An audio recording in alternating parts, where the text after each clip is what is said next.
can you just check that everybody's in? I just wanted to check if I can get a hand that indicates Conversation Africa is in the room. It's not a train smash, I just wanted to check.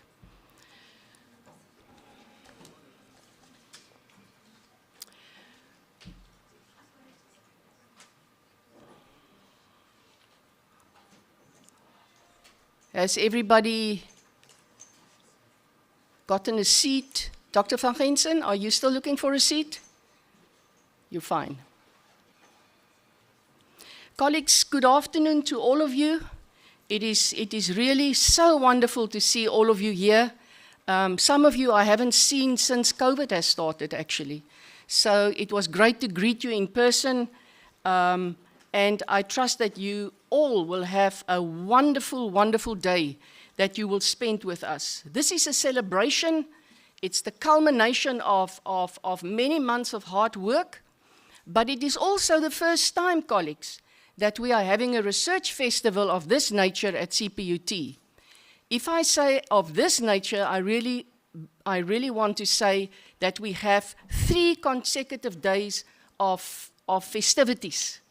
And I'm sure you've all seen the programs that is lined up for us, and I trust that you will all stay with us and enjoy the opportunity to rub shoulders with your colleagues, to have conversations with each other, maybe even to foster new partnerships based on the research that is done.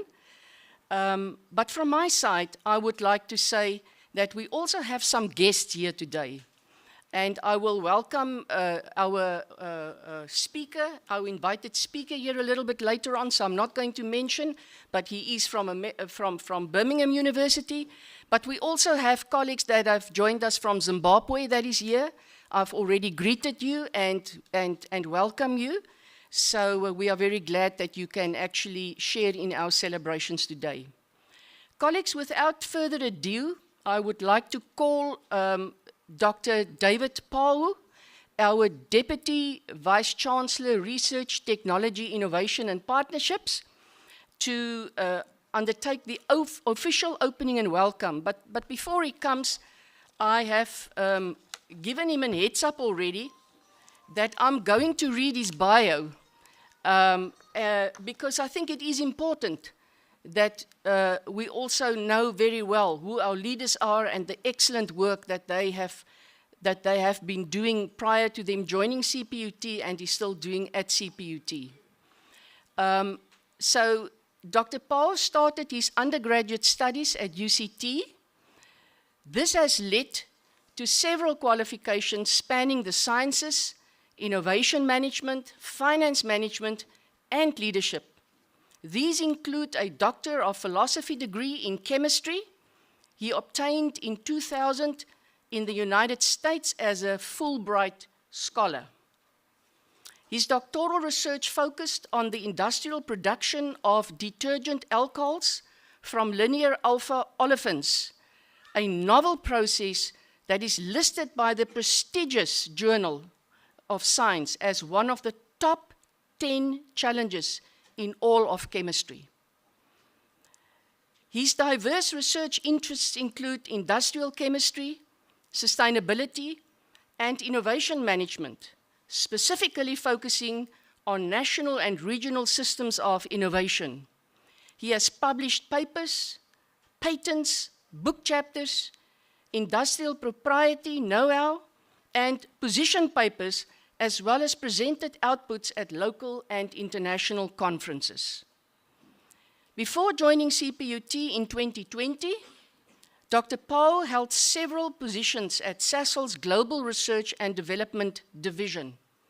He was part of the research group that developed, amongst others, the MODCO TM hydroformylation process, a groundbreaking proprietary technology that enables Sasol to beneficiate its vast chemical streams. He left Sasol to become Chief Executive Officer of Tsumisano Trust, a Department of Science and Technology entity, to improve the competitiveness and innovation capacity of the small and medium enterprises in areas of national priority. As of November 2009, it was incorporated through an Act of Parliament into what is now the Technology Innovation Agency, TIA as we know it, which has a presence here at CPUT with 3 technology stations in the Faculty of Applied Sciences and the Faculty of Engineering and the Built Environment. He returned to Sasol in 2011, where he held several positions of increased seniority, culminating in being named Vice President, Center Innovation and Business Impact, until the end of 2019, when he left to join CPUT. Professionally, he has sat on the boards of Foscor Pty Limited for 13 years and CPUT Johannesburg Pty Limited for 5 years as an independent non-executive director. He also served as chair of the Vaal University of Technology Council for 5 years. Colleagues and friends, let us please welcome Dr. Paul. We are looking forward to your opening address. Thank you very much.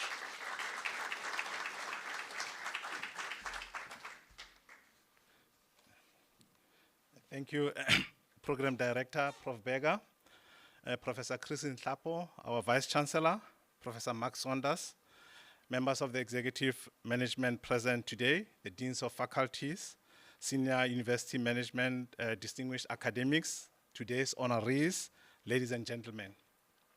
I have the great privilege to welcome you to the CPUT Research Day and Excellent Awards Festival. Or is it in CPUT's own version of the Academy Awards, the BAFTAs, the Grammys, and the Tonys all rolled into one? Only one thing missing, Prof. Berger, is a red carpet, and the entertainment journalists from you and Skrifte, then we are all sorted.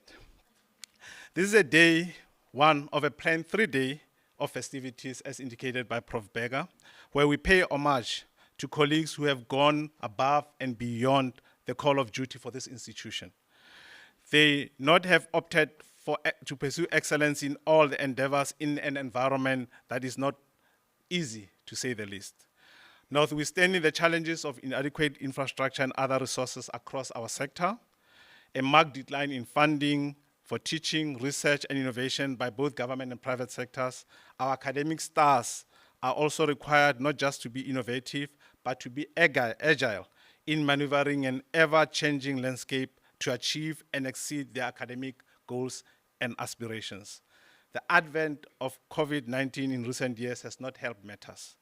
I know I'm preaching to the converted when I say it has upended our way of living and working and teaching, like no event since the Second World War ended in 1945. The global higher education agenda has not been spared by this black swan event. In spite of this, the honorees have exceeded our expectations, and today we have the opportunity to salute them. Be their world-class research endeavors, Dr. Msomi, teaching excellence, attainment of NRF ratings, or the ad hominem promotions. Our esteemed colleagues have and continue to adhere to the time-honored dictum, excellence in all we do. Welcome to all honored guests, and here is to a glorious afternoon of celebrations. Thank you, Nkosi Bayadangi Damesenir.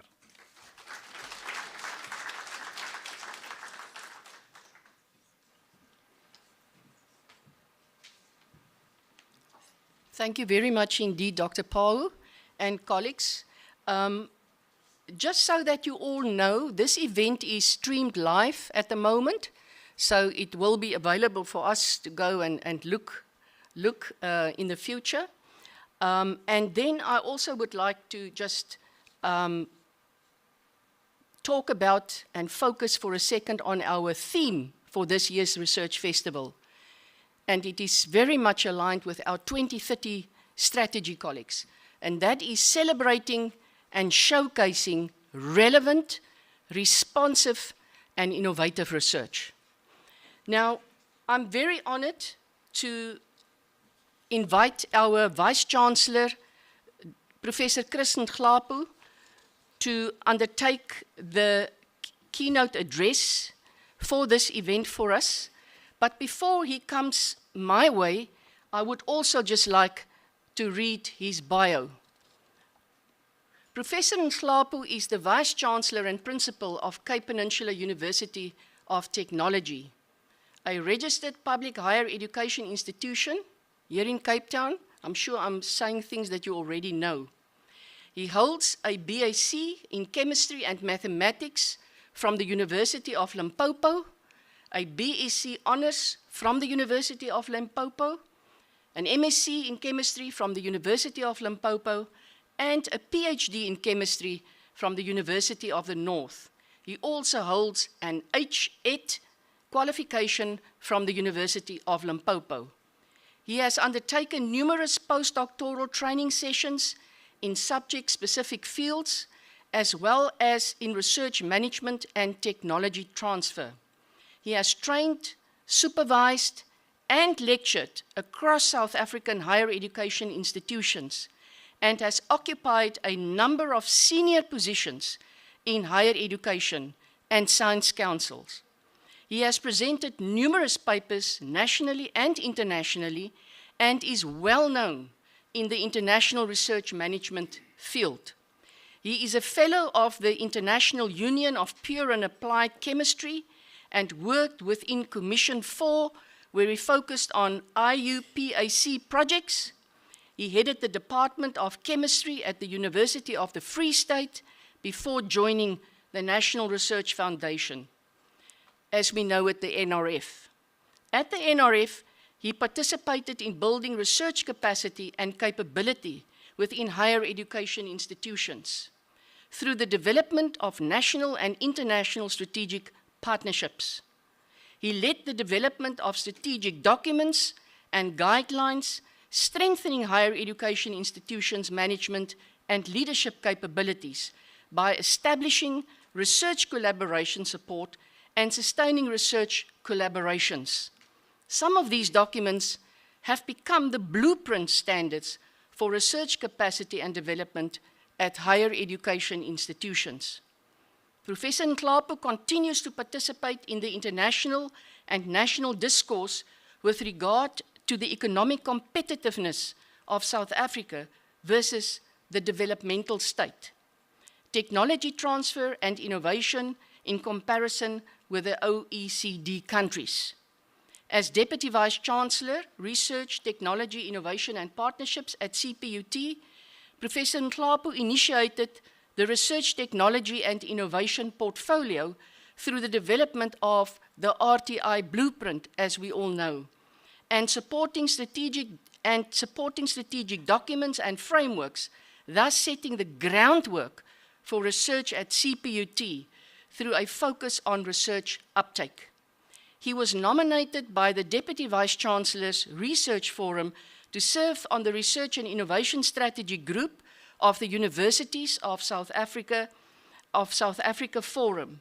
He is the past chair of the Cape Higher Education Consortium, CHEC as we know it, and was the acting Vice-Chancellor of CPUT before his appointment as Vice-Chancellor of CPUT. Professor Nhlapo places a strong emphasis on the strength of CPUT as a university of technology, the opportunities presented by the fourth and fifth industrial revolutions in developing the youth of South Africa, and the important role CPUT has in this. Professor Nhlapo, we are really looking forward to your address. Thank you very much.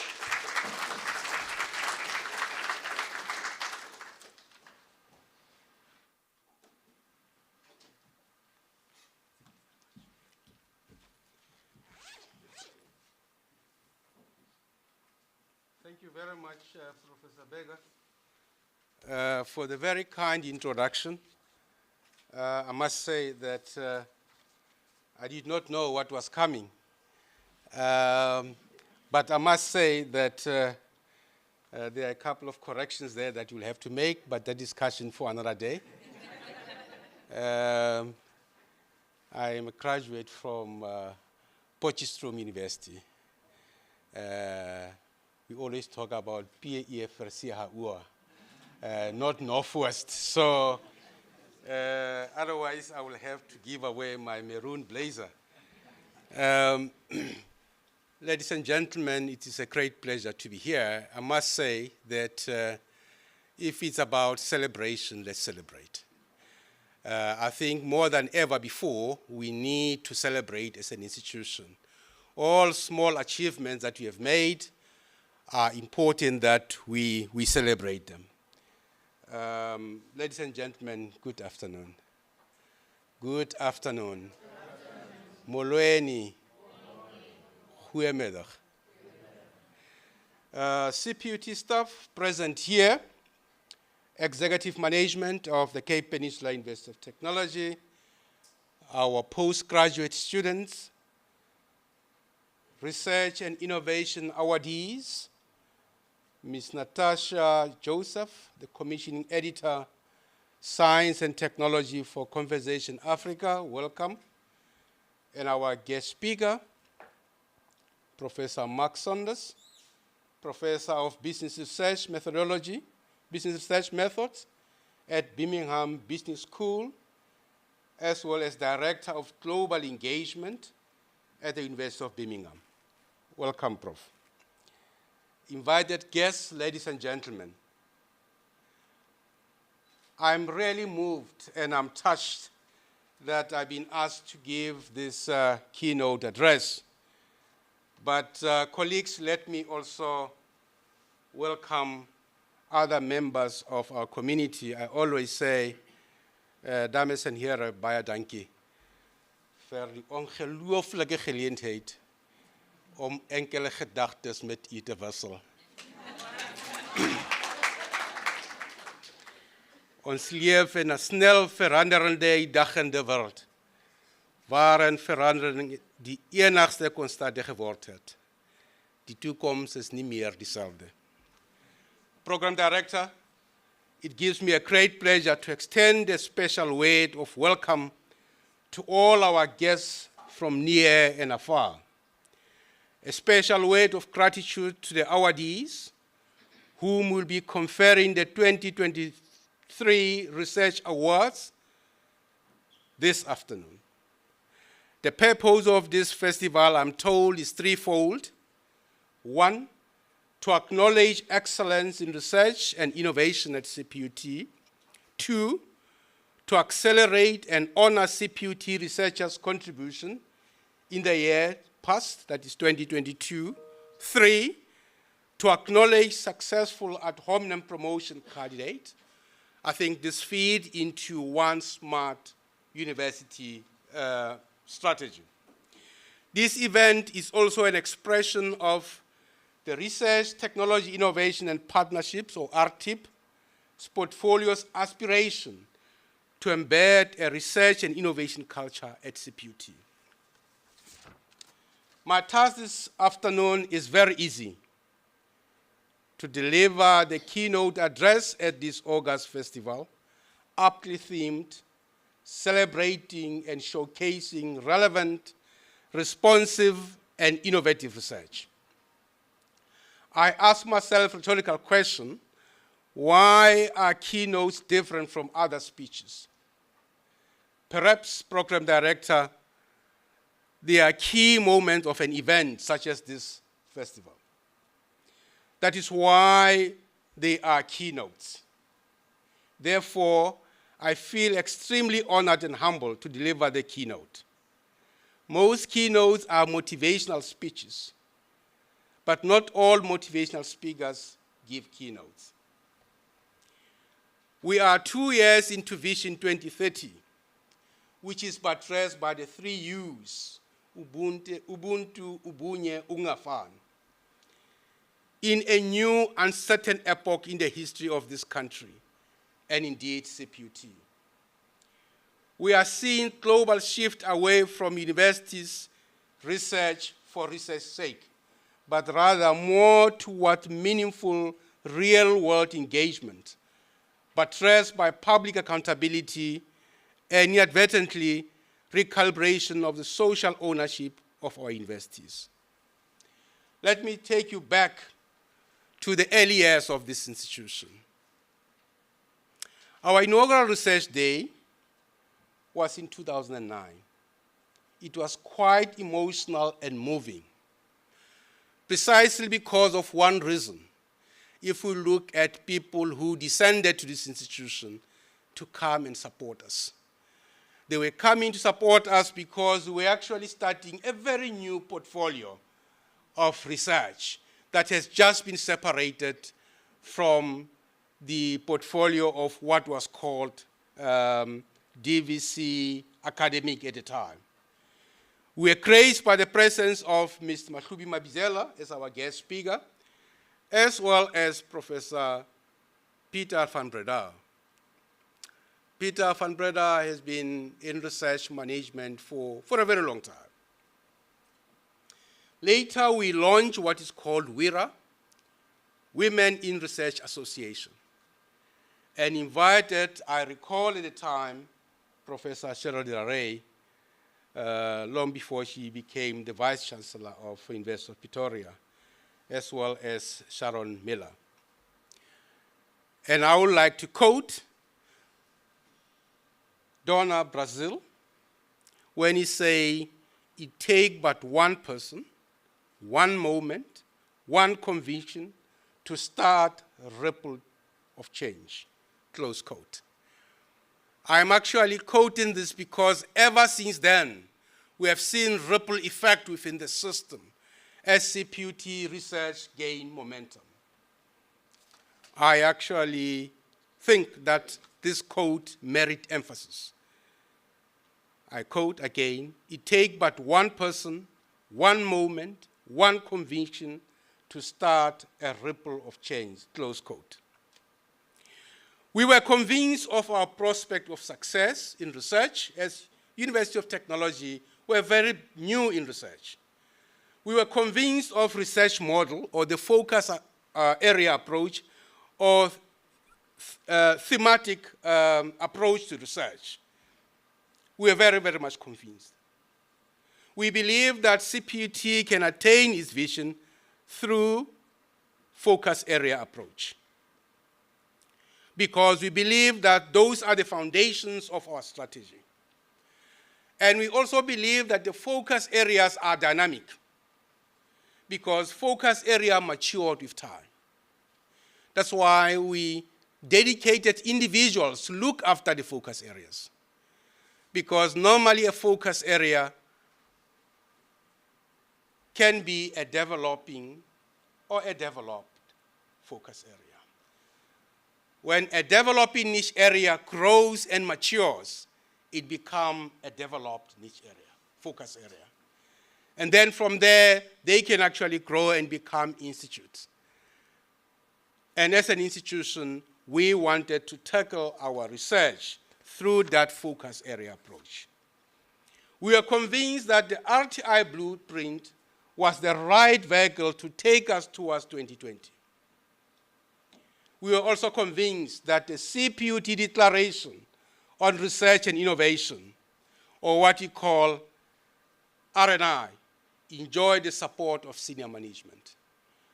And then there was that commitment in Platetkloof by all senior managers that they are committing themselves to support of research at this institution.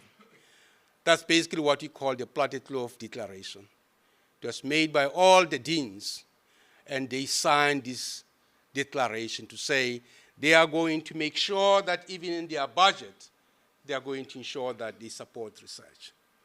And now when I look back, because this is a very interesting history for me, I realized that in 2008, our research was actually challenged. In terms of journal articles that were submitted in 2009 for 2008, at the time we're talking about 61,68. That's what we submitted, 2008. And books and book chapters, 1.15. And then conference proceedings, 29,35. And the total, that is 92,18. That was 2008. That's where we come from. But you'll be surprised today when you talk about books and book chapters. This institution is above great institutions like Nelson Mandela. that tells a story as to the road that we have traversed as an institution to reach the point where we are. Then the following year, which was submission of 2009, remember it always N-1, in 2010, journal and journal publication, 101,81, books and book chapters, 5,46, conference proceedings, 29,35. You can see that jump. That was the very first jump. And then, of course, for the very first time, we started talking the language of rating. And at the time, we followed two-pronged strategy. We'll grow inside organically, but we'll also invite some of the best in the world to be part and parcel of CPUT. And I must say that in 2010, we were having 3 Bs. Among the 18 rated researchers, there were 3 B3s. And our target was we must have the very first CPUT A. That's what we are pushing. Then the following year, well, I must actually say those 3 Bs was Professor Stephanie Burton, brought in from outside. And then, of course, we got Professor Dijaga from engineering, from within. And we also have Professor Theo Hooft from civil engineering, also from within the institution. So we really meant business, ladies and gentlemen. We really meant business. Then, of course, for 2010, which was submission for 2011, audited. Journal article, 129. We have moved now 20 units more. Book and book chapters audited, 2,39.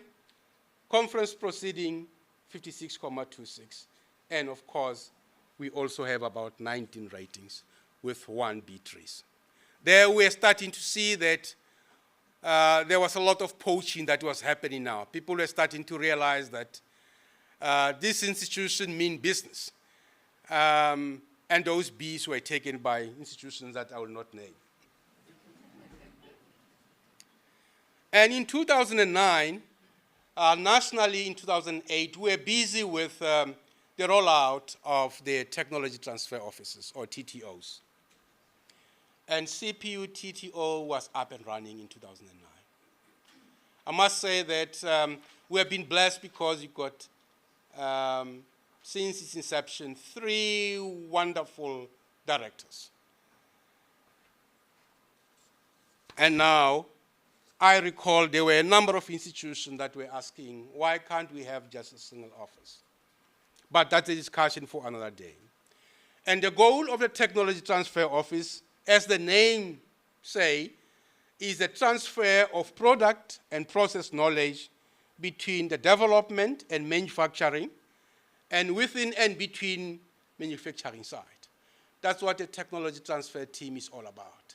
That we are looking at how do we transfer the knowledge as well as the data, as well as all the possible developments to the market. And I must say that we are also looking at the innovation enablers there that play a role within and between manufacturing side. Then the intellectual property rights from publicly funded Research and Development Act number 51, 2008 was promulgated, and we played our role there. We are now agitating for something else. We're actually saying we need that the Department of Science and Technology then must start to recognize other knowledge outputs.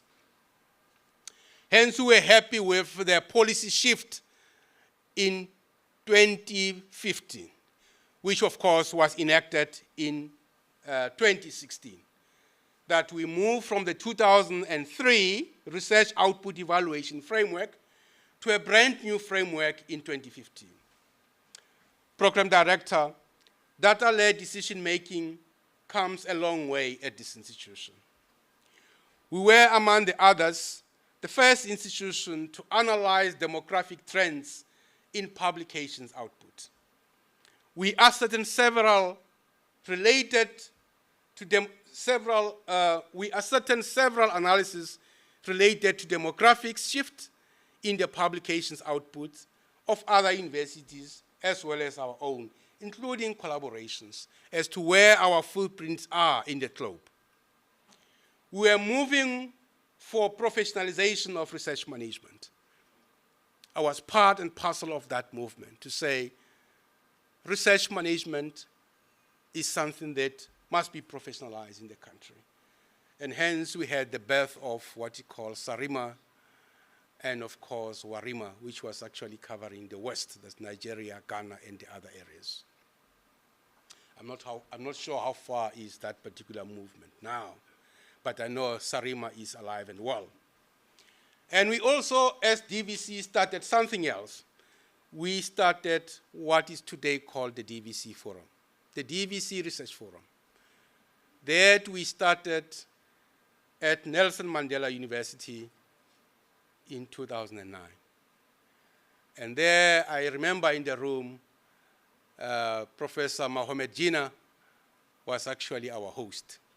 He was actually the DVC at that particular point. And I must say that almost all the people who were actually pushing, including Adam Habib, they've all been vice chancellors. But the idea was we wanted to make sure that research management is actually noted and taken as a body of knowledge and must be professionalized. Because research management office duty is not really to post item or submission to DHERT, but they also need to ensure that they do the quality assurance. And they also need to ensure that now they maximize submission coming from individual institutions. The 4 demographic variables that we used, at the time I was also the member of the Research Evaluation Committee at DHERT. I think for the 10 years I've been actually part and parcel of that.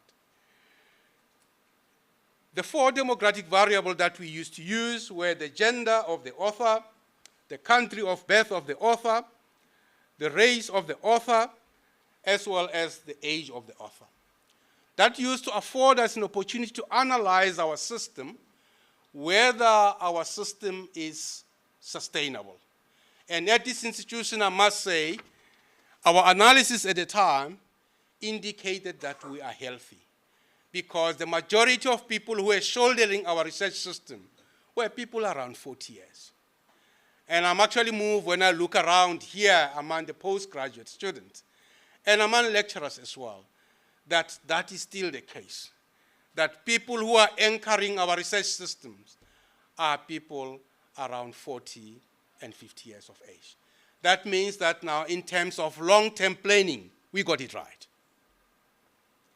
We started talking about normalization of raw data by dividing by what was called the normalizing factor.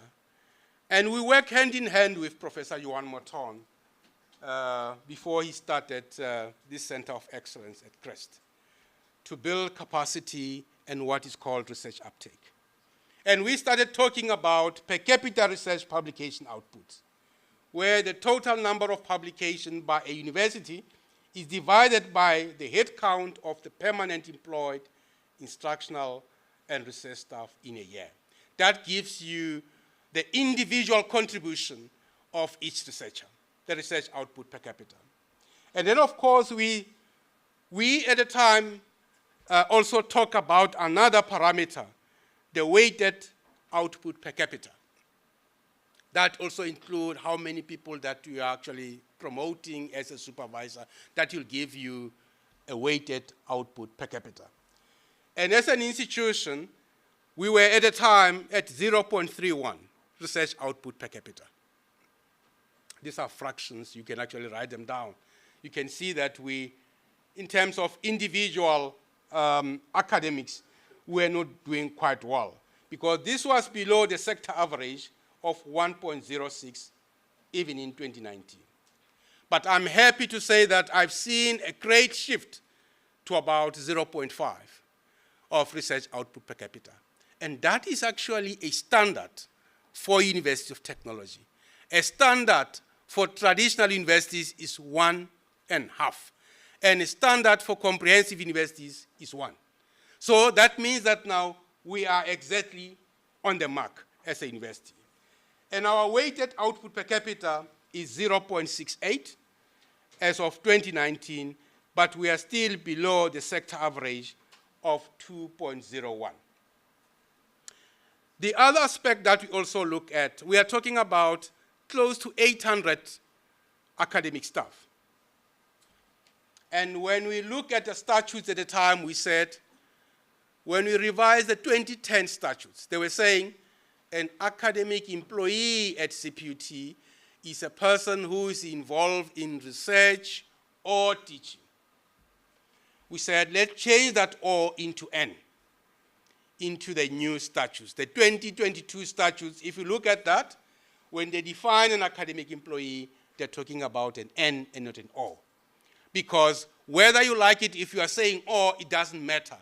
They take into account the total number of permanently appointed academic staff. And they divide your output by that particular number. And if you have people who are not actually coming to the party, unfortunately, that fraction becomes very small. We divide by a big number. The results, ladies and gentlemen, is the number of publications per permanently employed academic staff per annum. And that gives also the proportion of academic staff by their highest degrees or qualification against the research output.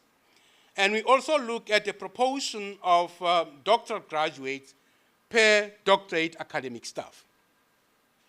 Today we are talking about close to about 32% of our staff with PhD. At the time, I can tell you, we're talking less than 10%. At one point, I remember quite well the meeting that we had in Spear, we're talking about 9% of academic staff with PhD. So you have made huge strides. This was hard work at its best, ladies and gentlemen. And any hard work follows what you know as a sigmoidal curve.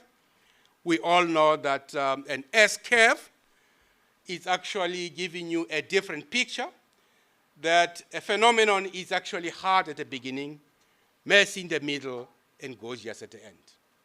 Program director, changing things is central to leadership. Changing them before anyone else is referred to as creative leadership.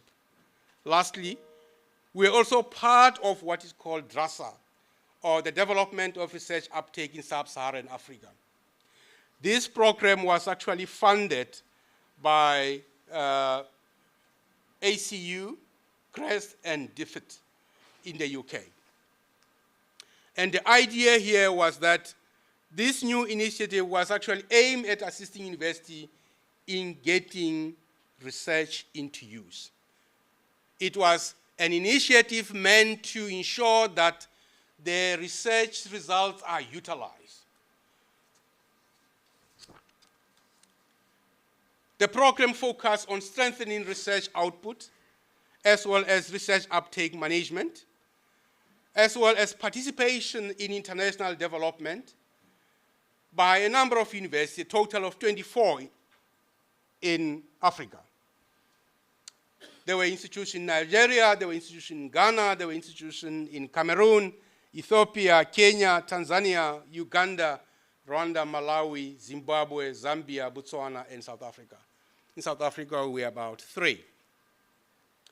But the objective there were actually achieved because the DRASA program addressed the demand for stronger sub-Saharan African participation in local pro-poor development research program, help sub-Saharan university efforts to ensure that their local pro-poor research impact on policy and practice in their own countries is implemented, promote the dissemination of poverty reduction beyond the academic domain to include and build a socially interactive community of organizations and individuals working in pro-poor development.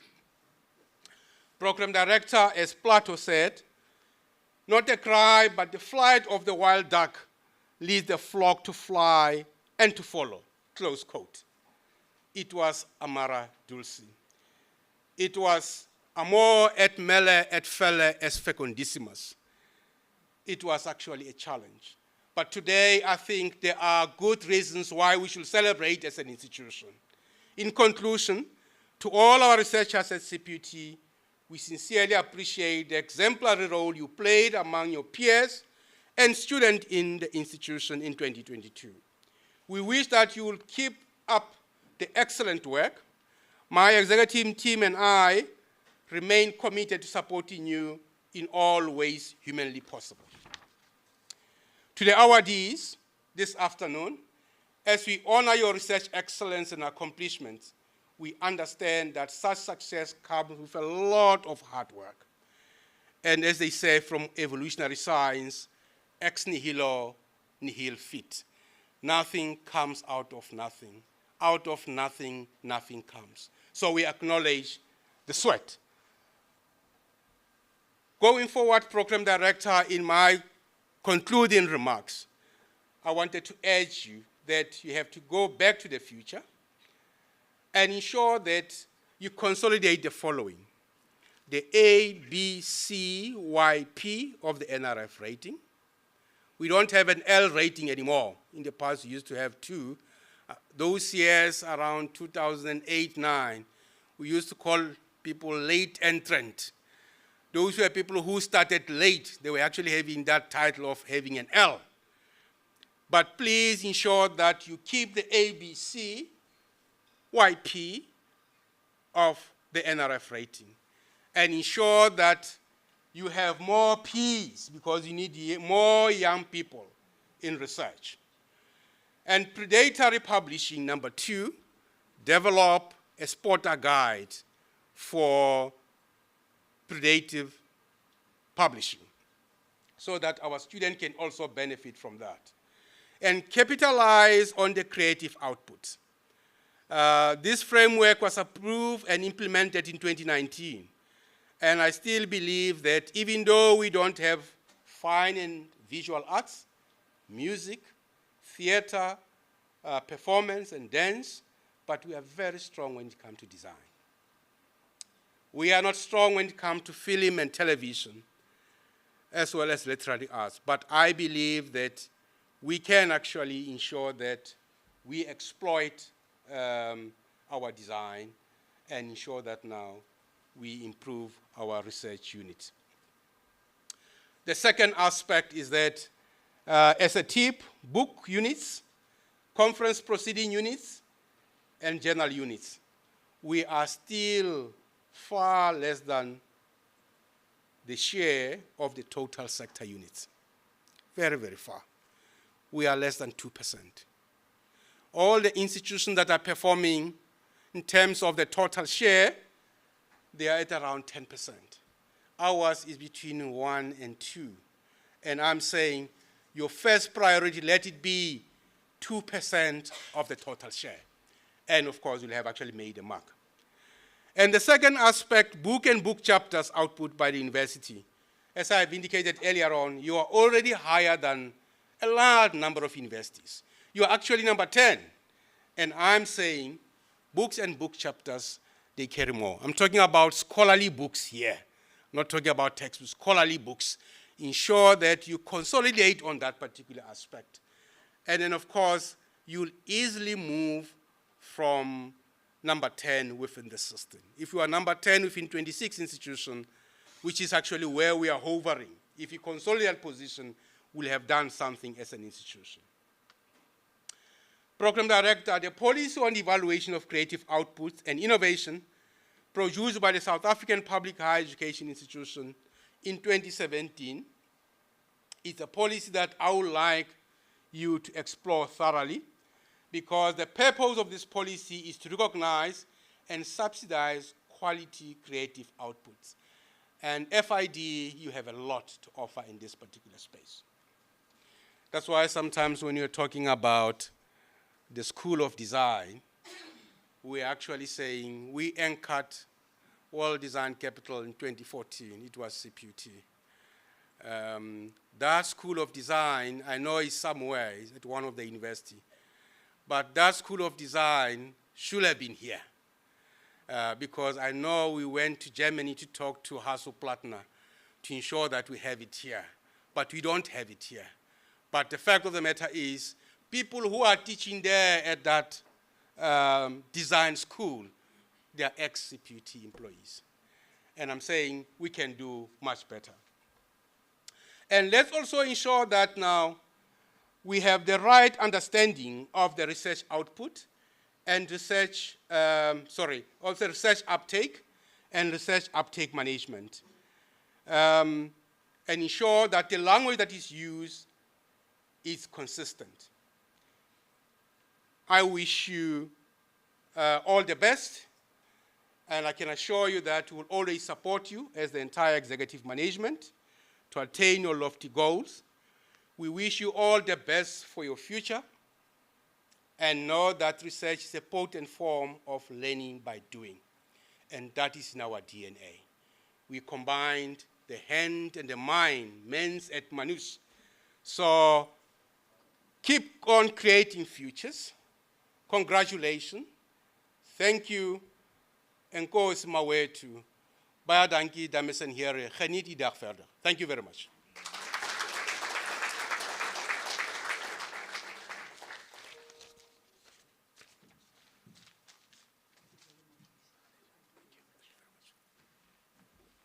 Colleagues, I think, I don't know how you feel, but I think it is such a privilege to hear the address today by the father of research, technology, innovation, and partnerships of this university. And that is our own Vice-Chancellor, Professor Chris Nhlapo. And I think I would like to encourage you to stand up and thank him properly for the work that he's done in this space.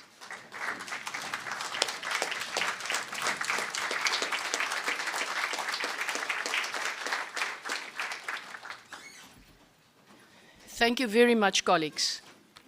Now, without further ado, I want to also introduce our second keynote speaker. Colleagues, we are indeed very, very privileged to have Professor Mark Saunders here with us today. And he was corresponding with me, and he said to me, Dina, what is it that you would like me to talk about? And I immediately thought about our 2030 strategy, and I immediately thought about our theme for our research festival. And in the end, we came up with the following: the importance of relevance in research, for whose benefit? So it sounds quite provocative. I can't wait to listen to Professor Saunders. But before he comes to address you, I want to read his bio to you so that you can get an understanding of what I say when I say we are indeed very privileged to have him here. What an inspiration. Mark Saunders is Professor of Business Research Methods at Birmingham Business School at the University of Birmingham, and is also the Director of Global Engagement. He currently holds visiting professorships at the universities of Mälardalen, which is in Sweden, and I'm sure I'm not pronouncing it correctly, Prof? Wow. Surrey and Worcester. He was awarded a fellowship of the Academy of Social Sciences in 2019 in recognition of his contribution to methods and human resource management research and social science researcher development. He was elected to the Fellow of the British Academy of Management in 2014, and in 2017 was awarded the British Academy of Management Medal for leadership in recognizing of prolonged contribution to doctoral capacity building.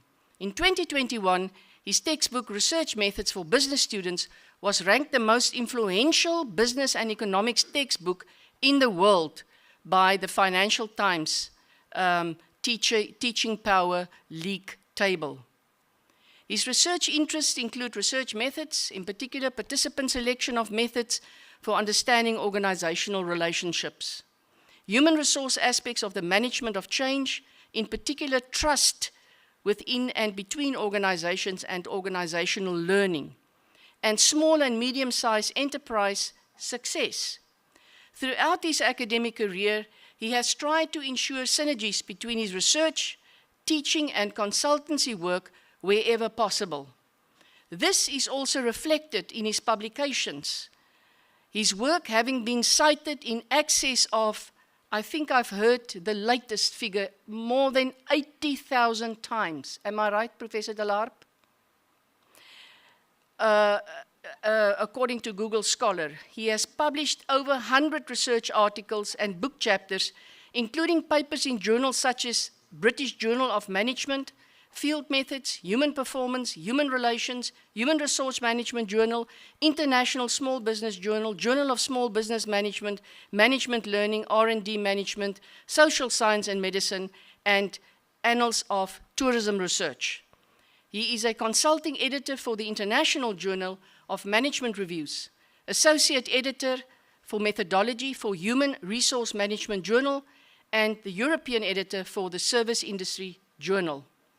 He has co-authored and edited over 30 books, including Research Methods for Business Students, with a forthcoming 9th edition, How to Keep Your Doctorate on Track, Insights from Supervisors and Students, Experiences, Organizational Trust, A Culture Perspective, Handbook of Research Methods on Trust, currently in 2nd edition, Handbook of Research Methods on Human Resource Development and Doing Research in Business and Management, currently there is a 2nd edition, Doing Case Study Research and How to Keep Your Research Project on Track.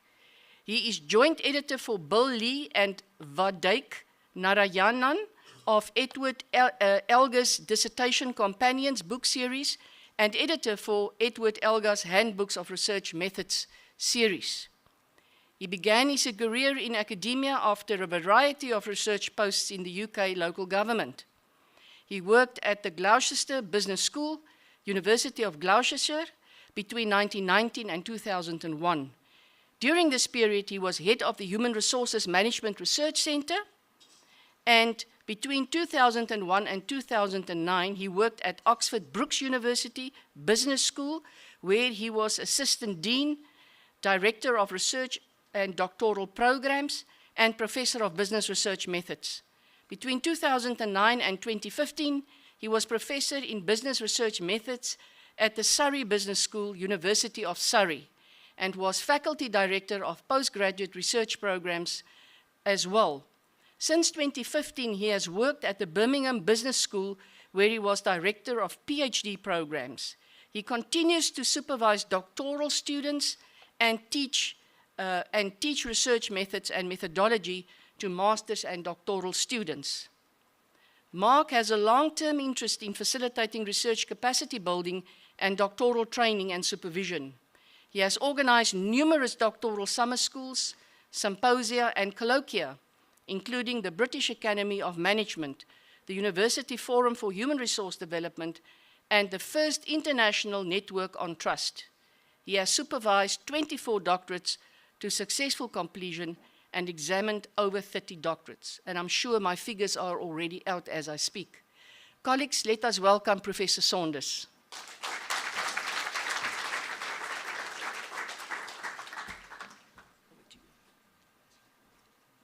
Colleagues, can you hear this okay at the back?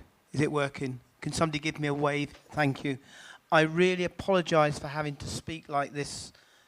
I lost my voice last week in Limpopo and it's just coming back. Vice-Chancellor, members of the University Management Executive, members of Professoriate, fellow researchers, the honour is mine entirely to be in this beautiful country and to be speaking to you. I'm truly honoured. Thank you very much. What I'm going to be talking about is very much my experiences as a white male who's had amazing privilege all my life. I've been to some great universities.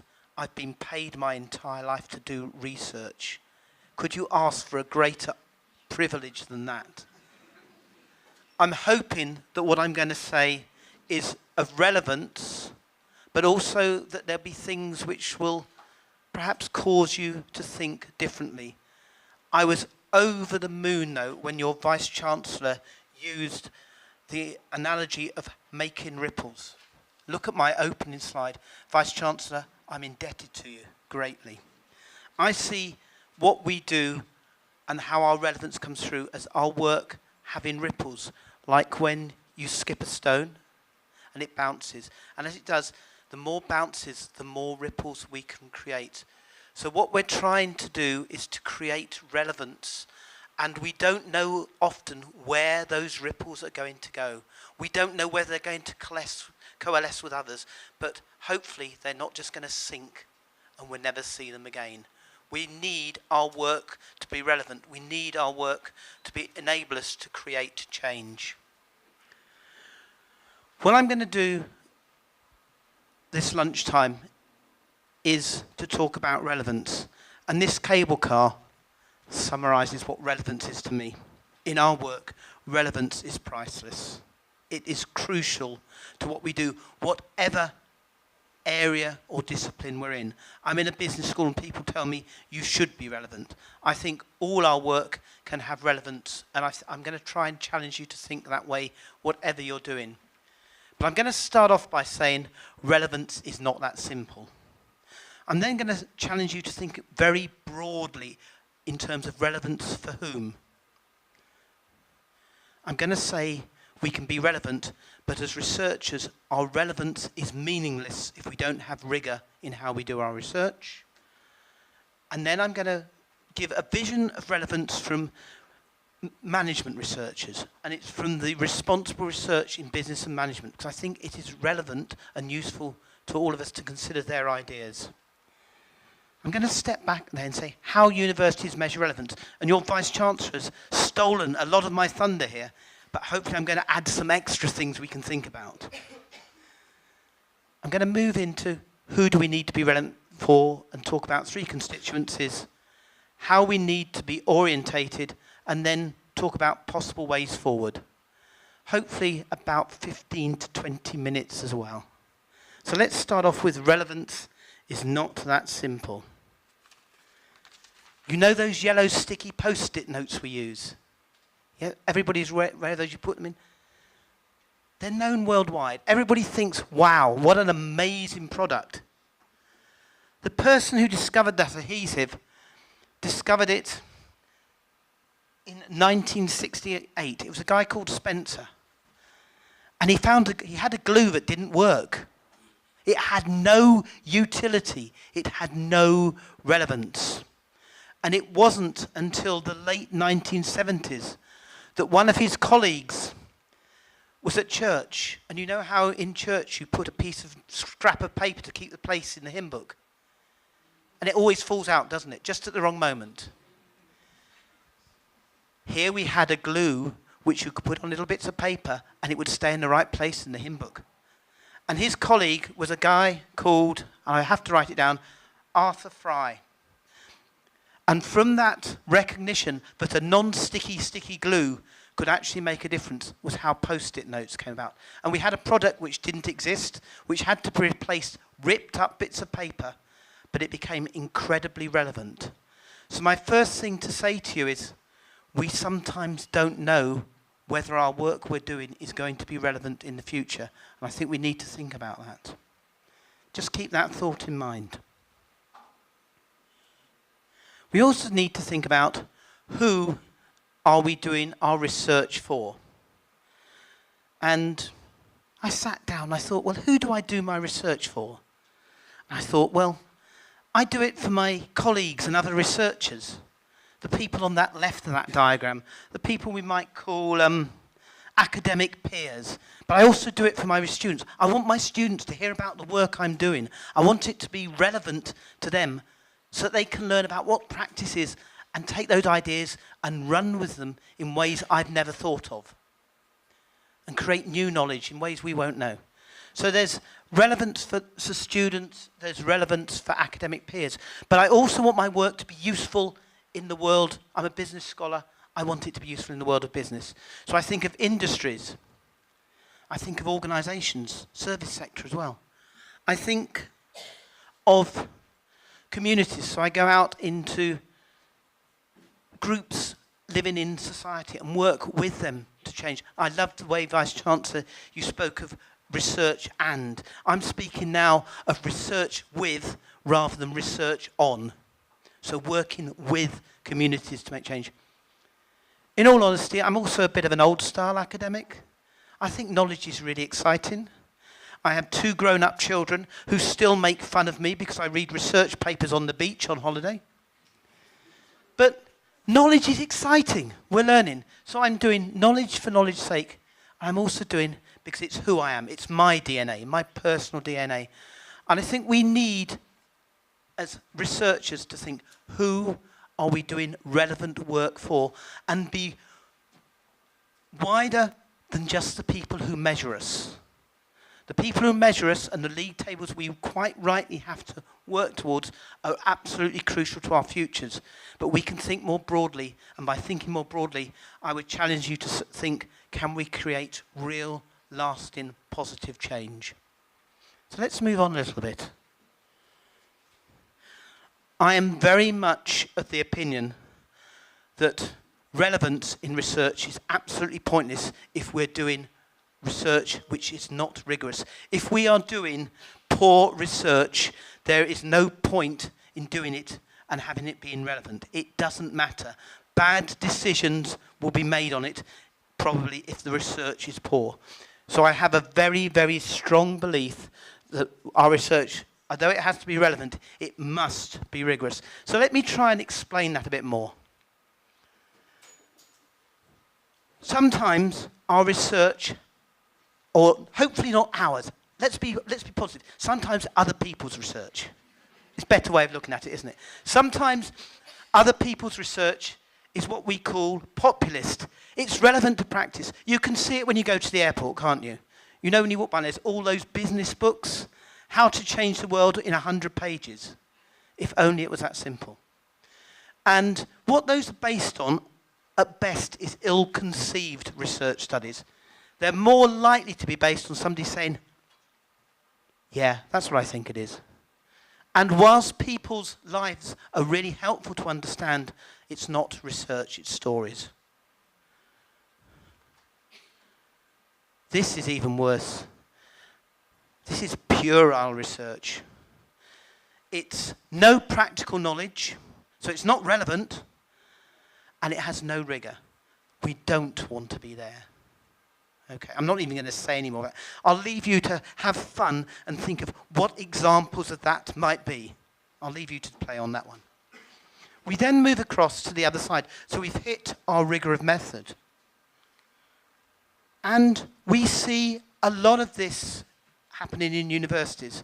And at times people say, research with a fastidious design, research which has been beautifully analysed, well argued, and people think, so what? But think of the 3M case. Think of post-it notes. Fastidious research, well designed, end result, a product which nobody could see a use for yet. I think we throw out pedantic research at our peril, but we have to be very careful not to just do pedantic research. And finally, we have pragmatic research. This is where, in all honesty, I like to be. I think this is where, for the world we are in today and the opportunities for research to do greater good, this is where we have to be. And so, Vice-Chancellor, I'm firmly on your side with this one, firmly. And what we need to be doing here is research which is both rigorous in our method and, crucially, actually relevant, in my case, to organisations, but I think we can actually take that to much wider, as in when I spoke about those different constituencies we have. And I challenge you to think widely about research reaching wider constituencies. Now, the responsible research in business and management, like your university, has a vision for 2030. I put an extract of their vision up there, but I think it actually speaks to us all, which is why I'm using it. It speaks of us producing credible knowledge. So knowledge that people cannot look at and say, oh, you can't believe that because you haven't done this properly. You made a methodological mistake. It's credible. It's believable. It speaks of doing knowledge that is ultimately useful. So we're going back to the sticky notes yet again. For addressing problems that are important to business and society. And it's about using it to inform. So we will not be making all the decisions, but we will be providing the knowledge that enables people to make those good decisions. This vision, like yours at the university, ends with a call for action to transform and to change. And that is exactly the same as I think we all should be working towards. It talks about what research should be doing, their principles. They talk about service to society. Important. It talks about valuing both basic, so research for research's sake, and applied research. So research looking at those big problems we are facing in our world together. And crucially, I think one of the things which is wonderful in a university such as yours, and indeed mine, is it emphasises different viewpoints coming together. It emphasises different disciplines joining together to address those mega big issues we have to address. Isn't that wonderful? It's a massive challenge, though. It means we have to get out of our disciplinary silos and talk to those weird people elsewhere. But we have to do it. This is all of our futures. I mean the whole world. This is crucial. It talks very much so about sound methodology. So there's our rigour and credibility side. But the other half of this is we have to work with and for our stakeholders. We cannot ignore them anymore. We have to be working with them. We have to look at doing work which will have an impact. And to have an impact, it has to be relevant. And we have to get those ideas out to people in ways they can understand. And to be perfectly honest, writing journal articles isn't going to do that very well. We have to do those, they're crucial, but we have to do more. And so we have to look at ways of disseminating our ideas that actually get them to the people who need to hear them, and in a language that they understand. We have a problem there. We have been trained to write as academics. People in the real world don't speak like us. And you know that. Please nod. So, let's think of this. And yet, at the moment, our universities aren't quite there. They're measuring some things. And to be honest, when I was listening to your Vice-Chancellor talking, I was thinking, yes, we're pretty much on the same length. So I'm now going to challenge you, Vice-Chancellor, and apologies, but I'm going to. This is how universities measure us. They measure how much research grant income we get. And then they preference certain research grants. They say money from governments is much better. And I say, if I get money from industry, I've got relevance coming in, and it pays for just as much, the same amount. So I think we need to start thinking perhaps a bit differently. I'm going to do another challenge. In the UK, we measure publications in world-class journals. That's what matters. We are no longer looking at how many, we're looking at the impact of what we write. So we're not counting anymore. We were counting 15 years ago. Now we're saying what really matters is the quality of the research that's there. What this means is that all academics in the UK fail more because we don't get our papers into top journals. There's not enough space. But when our papers are got in there, they're read. And those ideas have impact. So it's a different way of looking at things. The other thing is, we still publish in what we would call lower ranked journals. But we recognise we have to hit the top journals. The UK government expects a top university's academic to publish 2 papers in 7 years in top journals. Right. The other half of that is, it takes 4 years to write one. So you see the change in the emphasis. These are things to be thinking about. The way I've seen things here over the past 2 days, and the way the Vice-Chancellor was outlining what you're doing, that's where you're aiming next. It may be a bit further on, but the work that's coming out here is good. It needs to be going to top journals as well. Having said that, you have to meet what metrics your governments measure you by. Absolutely crucial, because they pay you.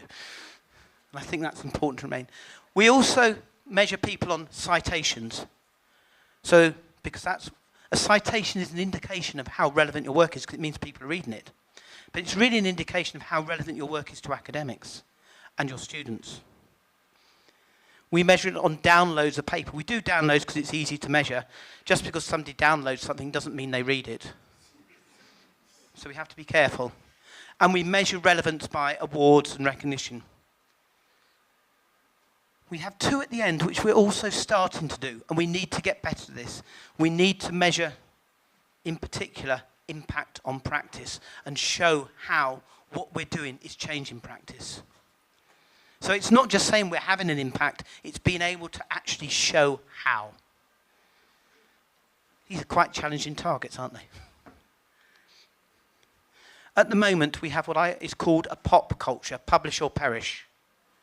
And I don't think it's very good at measuring the true relevance of what we do yet. We need to move, we need to keep that and add to it. So I've shrunk our constituencies into 3. We have the world of practice, so industry, community, and so on. We have the world of academia, and then, which is ourselves, and it's our peers. And then we have the world of where we almost certainly have the most influence, and we mustn't forget it with our research, our students we teach. And I was overjoyed, Vice-Chancellor, to hear you talk about being researchers and teachers. I think it's crucial to move forward. But we, as individuals, and as a university, and as schools and colleges, need to think very carefully about where we want to be in that. And in my view, I think all of us need to be going beyond just hitting the world of our academic peers. I think we probably are already hitting the world of our students, and for me, we need to be in that middle where those 3 circles coalesce. But I also recognise this is a world where reality is a bit different. And so, for people who know music, there is a singer called Meatloaf. And he had a song which was called 2 out of 3 Ain't Bad. I say 2 out of 3 ain't bad like he does. If we can hit 2 of those 3, which has our research and 1 over, we're actually starting to do stuff which extends the relevance of our work. And that, to me, is absolutely crucial. My own work has shown we are facing, if we look at practitioners, an uphill battle.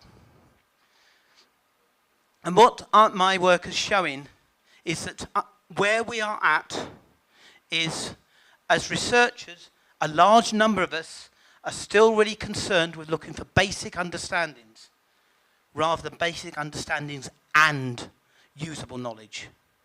It's our job to make it clear how our knowledge is usable.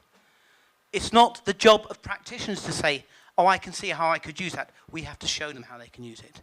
We have to step out and go beyond. We may be writing for general enlightenment and to generate theoretical explanations, but we need to show how these make practical solutions to problems that are real. We need to show how our explanations could be translated into how-tos, and then enable people to do the how-to. We need to enable people from our research, if we're going to be relevant, to take it into practical, useful guidance. And crucially, we need to do things on timescales that match what the people we're writing for, the people we're doing research for, live in. So we can no longer do those lovely research projects that take us 5 years. If we're working with industry, we have to have an agreed timescale and stick to it. So people say, Mark, you're talking about quick and dirty research. No, I'm talking about swift and clean research. And it's very different. It's about saying what can be done and done well in the time available for industry. It's about saying, I will not write this up as an academic journal article until I've done the work that the industry needs. It's a very different mindset. It's about not only measuring ourselves in academic publications, top-level journals, it's about also measuring the actionable results we have. And it's hopefully moving, not you guys, but some of our colleagues from these people who look at say, ugh, practice don't want to go anywhere near that, moving away from the disdain of practitioners to a desire to help and make a difference. And that is crucial to all our futures, that we do that. And hopefully we can then move that practitioners believe that we can provide relevant research, we have the ability to do so, but we can do it in a timely manner. So let's just finish with a possible way forward. So we'll start off, we'll do 2 of the 3 foci of relevance, research and at least one other, preferably 3. We utilise theoretically and methodologically rigorous research designs, and we don't compromise on that. This is our unique selling point. This is why the world of practice trusts us, because we are good at what we do and we don't compromise. We do it properly. But at the same time, we meet these needs of hitting good publications and the number of publications the university needs, alongside getting it done in timescales that meet practitioners, communities' needs as well. We also move from only publishing in journals to using things elsewhere. We do blogs, we publish in The Conversation, we write in trade magazines and tell people about what we're doing in language they can understand, rather than academic jargonese. And that is, for us, really difficult. We need people to help us. And at Birmingham, we have people who take what we write and turn it into, as my colleague said, English. But it's crucial we do that. We need people to help us translate. The extent we can do this, in terms of our management peers, our practitioner colleagues, and also the scholarly communities and other communities and our students can be convinced about us, is up to us. This is our job to do, every single one of us individually. So, self is also important. We all have dreams about the research we want to do, so follow them. And do the research that excites you, because when you do research that excites you, you do it well. And you'll do it on a Friday night when somebody's saying, come out with me tonight. And you say, no, darling, I'm going to stay and write my paper. And I see a few people who've done that in the audience. But this is about doing something about who we are and what excites us. And so I'd like to finish with that last bullet point. Doing relevant research to the best of our abilities is the ultimate privilege any human can have who's an academic. But we have to remember, we are exceptionally fortunate to be able to do so. Thank you.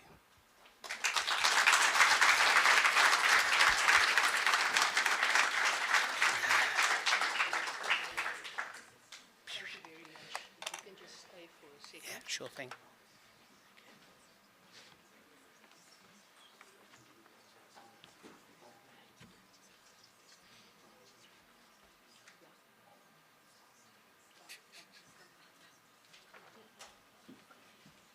She didn't expect that I was going to ask her. Colleagues, I think we have received some assignments from our Vice Chancellor. So I was looking to my right, to my colleagues, and they smiled at me. So they are taking up that challenge, Vice Chancellor, to develop that, to spot predatory journals, etc., because that certainly doesn't speak of quality in any case. But we've got the list, the to-do list in our mind, and we will take up those tasks that you have given to us.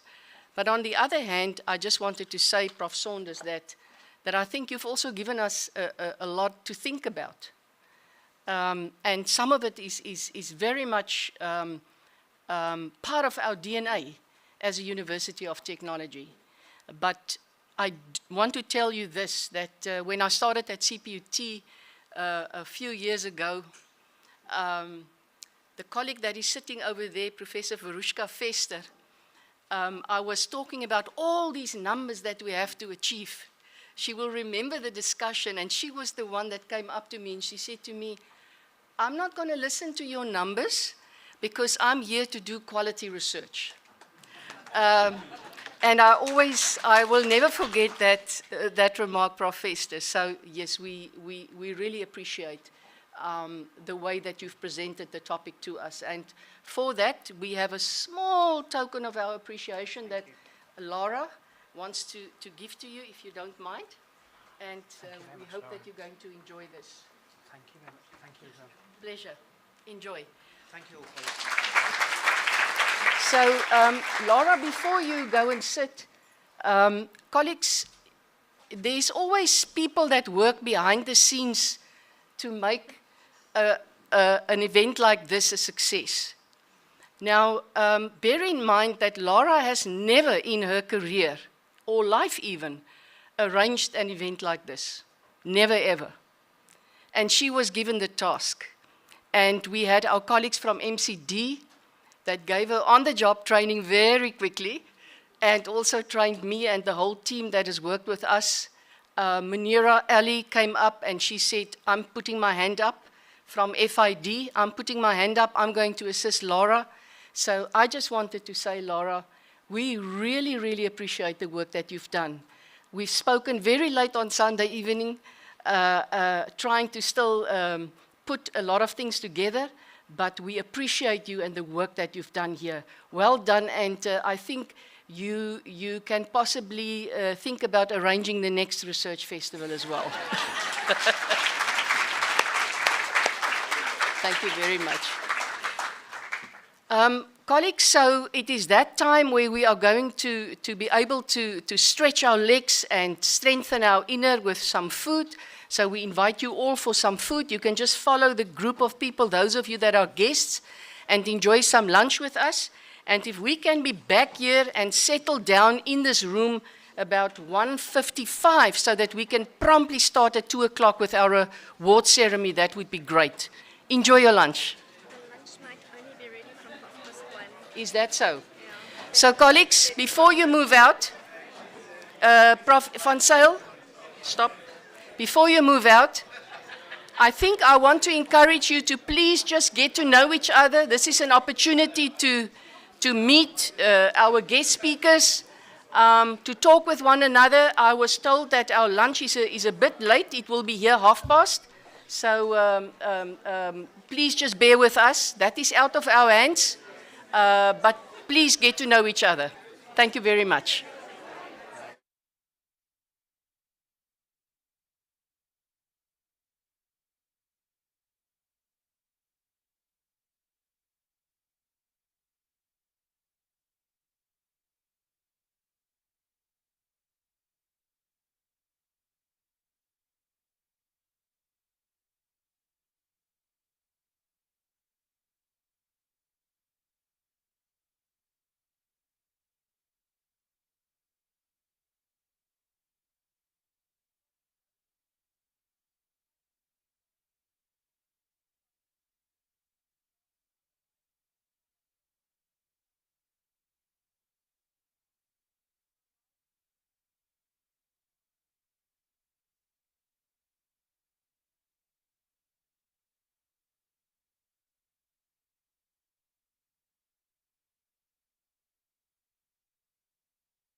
Colleagues, good afternoon and welcome back.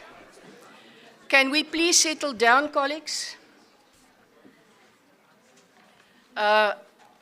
We obviously are very flexible as a CPUT research community, because you would have noticed that we asked you back before you had lunch.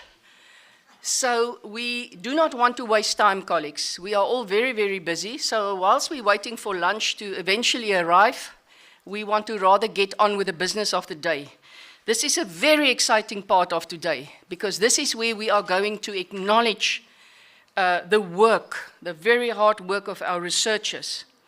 Now, I think it is important for us to note that CPUT is really going out of its way to try and acknowledge the work of our researchers, and to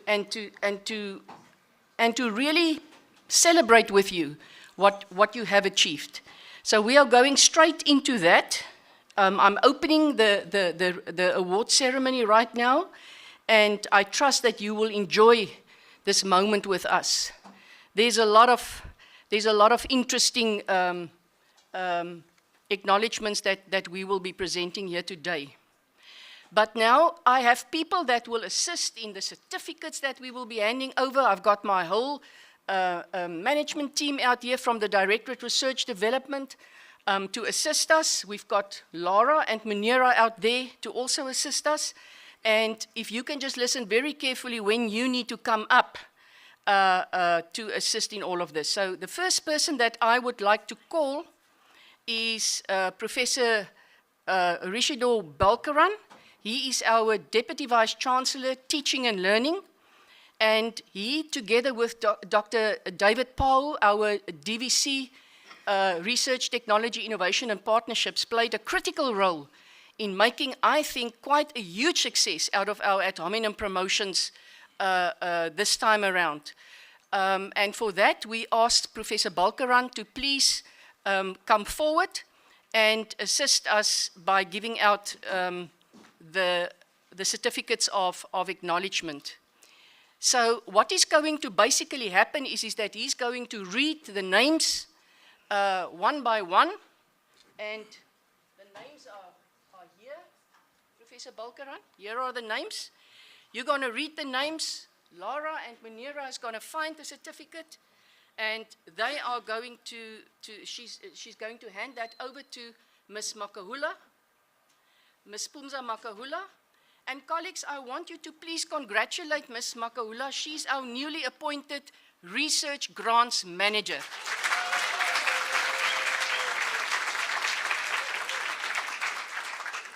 And we are so proud of this achievement, because it shows you that we are building our own timber in the Directorate Research Development.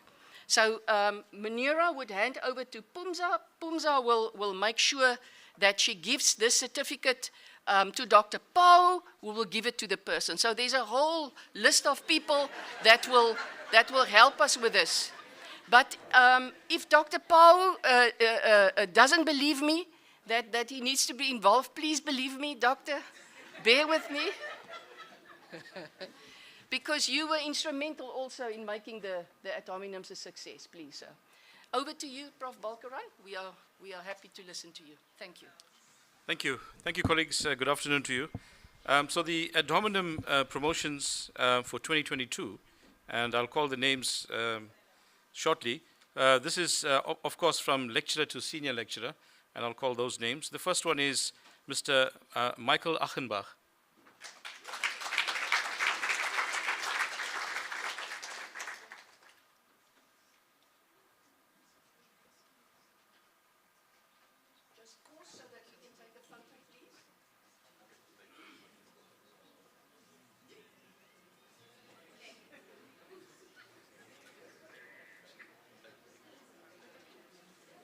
Thank you. The second person is Dr. Juan-Pierre Brewer.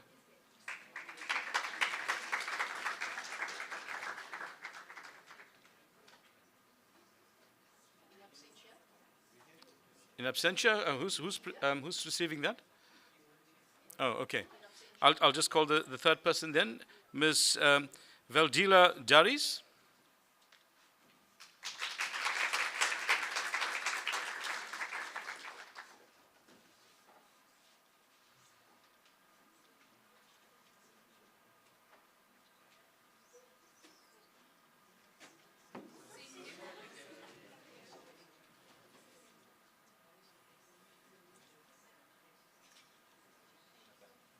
Dr. Buntu Godongwana.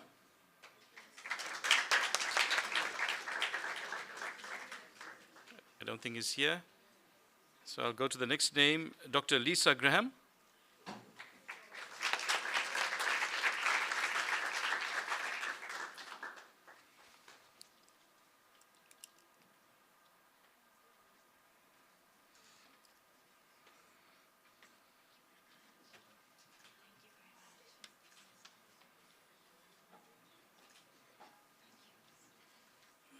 Dr. Christian Hutting Nikak.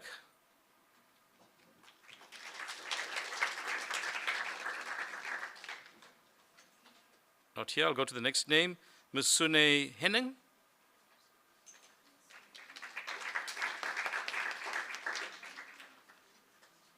Dr. Liesel Hudson.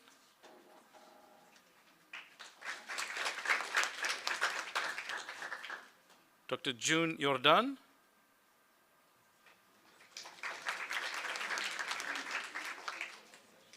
Dr. Jerome Kiley.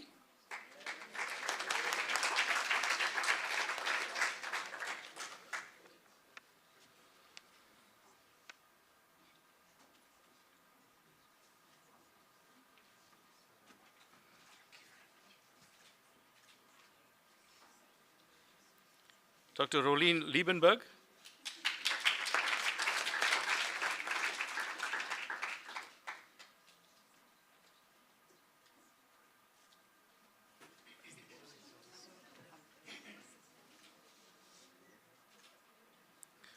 Dr. Trust Matsilele.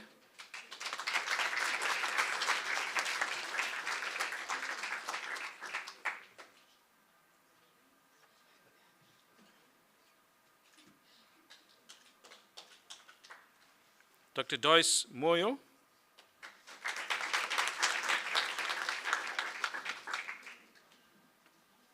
Dr. Velapi Msomi.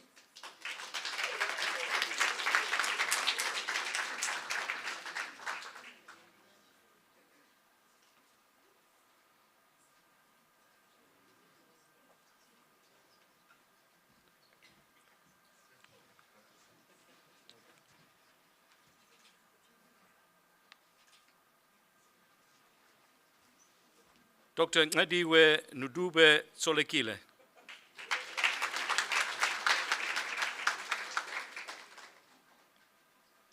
Dr. Anton Nell. Dr. Solekile was also selected for the Future Professors Program. I want to just say that Dr. Solekile also was selected for the Future Professors Program. Dr. Sisanda Nkola.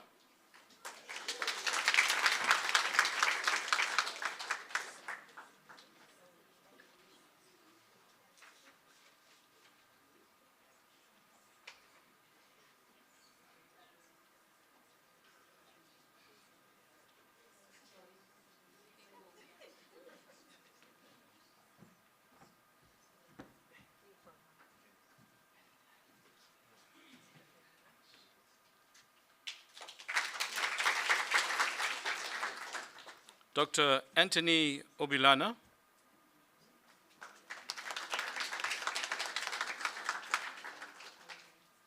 Dr. John R.V. October.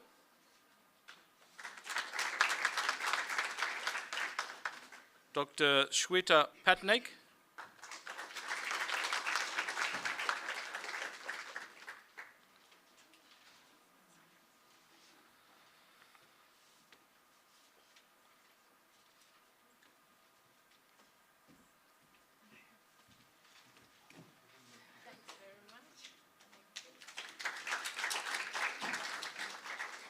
Dr. Anelia Polzer.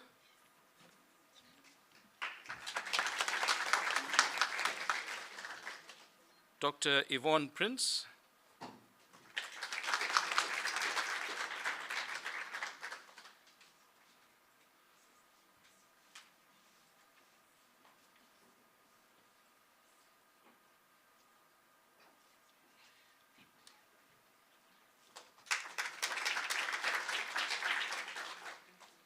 Dr. Wendy Solomon.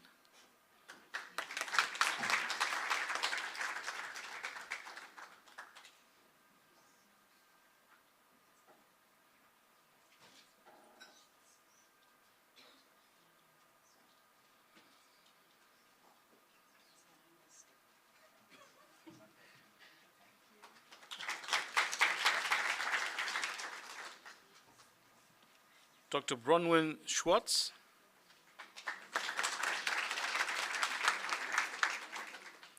Dr. Hanley Teron.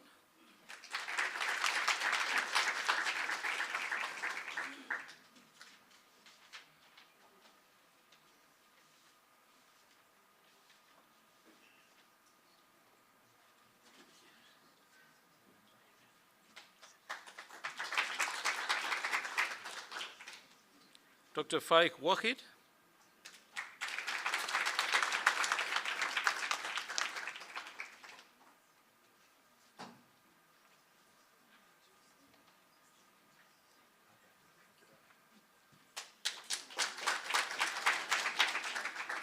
Dr. David Walker.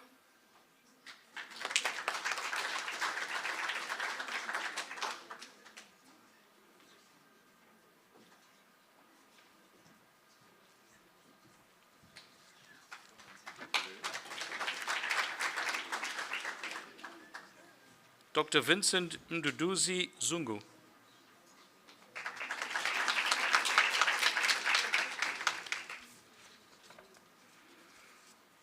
Dr.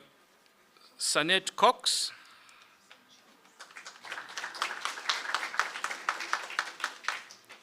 And Dr. Mark Murray.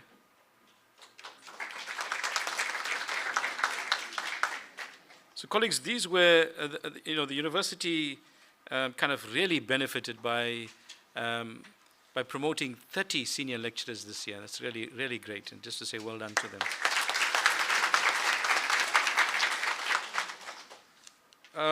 The next category is the senior lecturer to associate professor.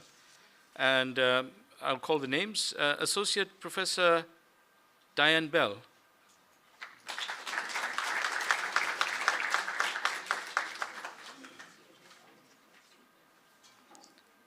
Associate Professor Mahabur Chowdhury.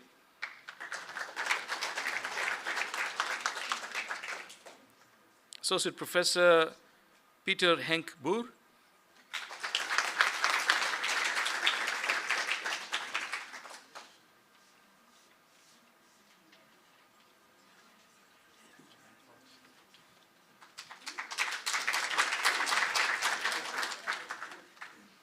Associate Professor Morris Fernazzo.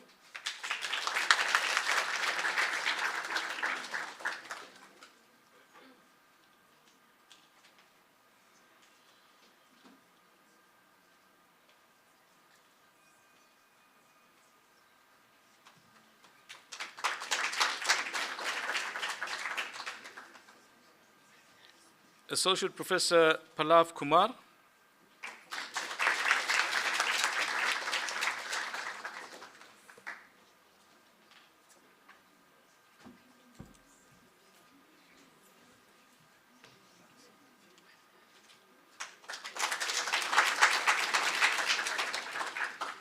Associate Professor Nolene Leach.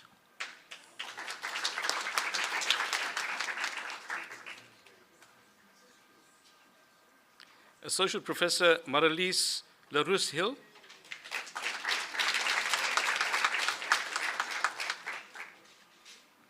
Associate Professor Candice Livingston.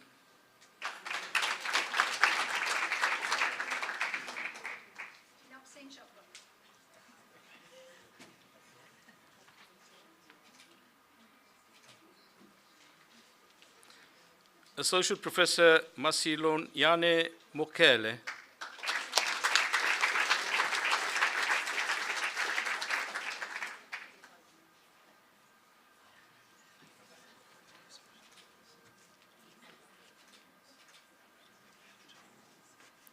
Associate Professor Viramai Mugobo.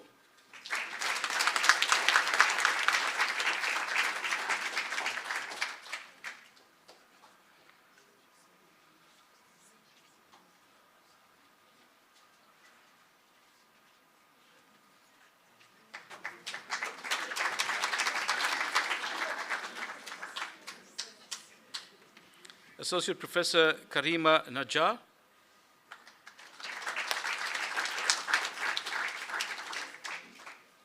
Associate Professor Bongani Ngube.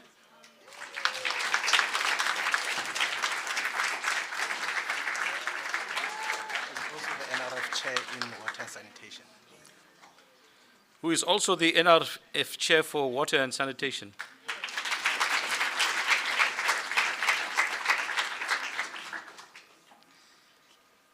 Associate Professor Vincent Ifayeni Okudo.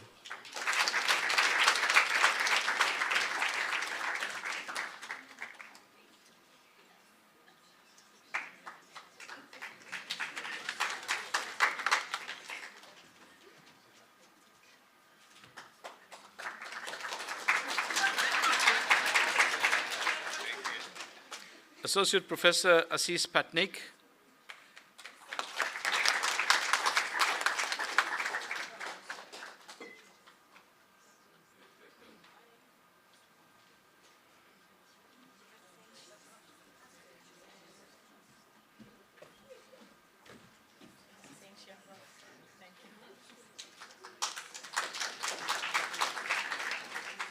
Associate Professor Franz Radroff.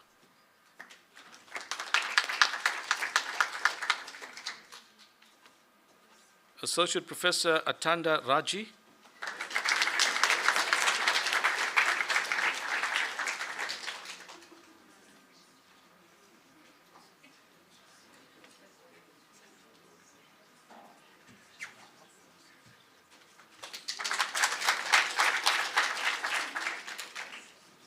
Associate Professor Desiree Scholes.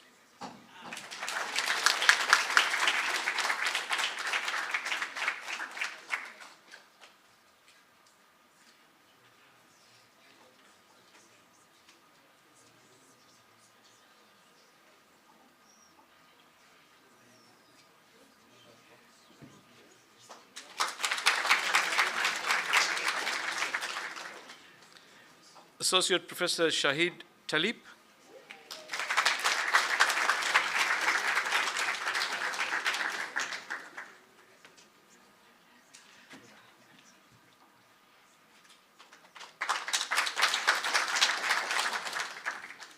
Associate Professor Rashida Tofi.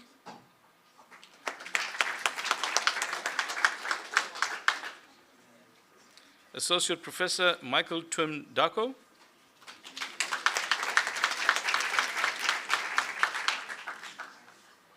Associate Professor Zaid Wahid.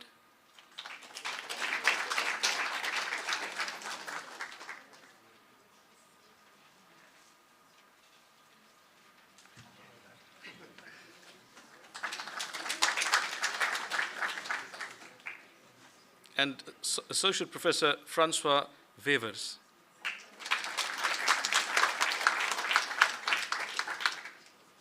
Colleagues, these were 24 associate professors that were awarded. Congratulations to them and a huge contribution they will be making to CPUT. Thank you very much for that.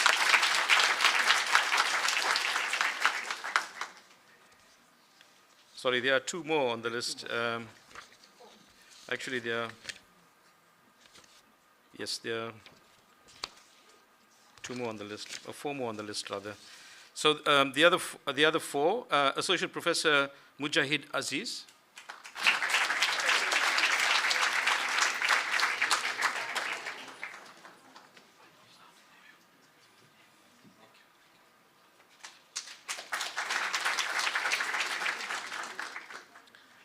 Associate Professor Elisha Chiwari.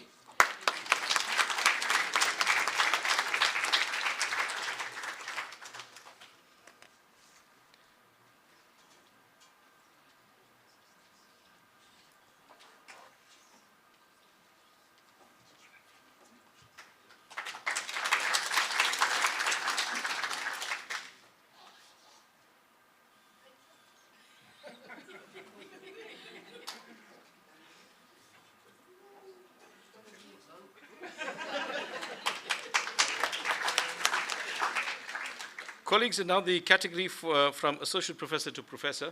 So let's give them a very large round of applause, right? First one being Professor Learnmore Kambizi.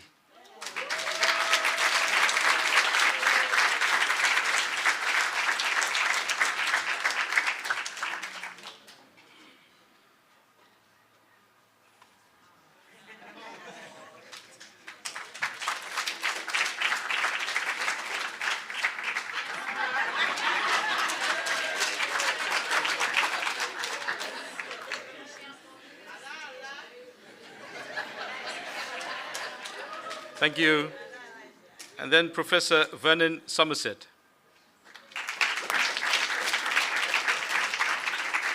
It's not here? Thank you. Thank you, colleagues.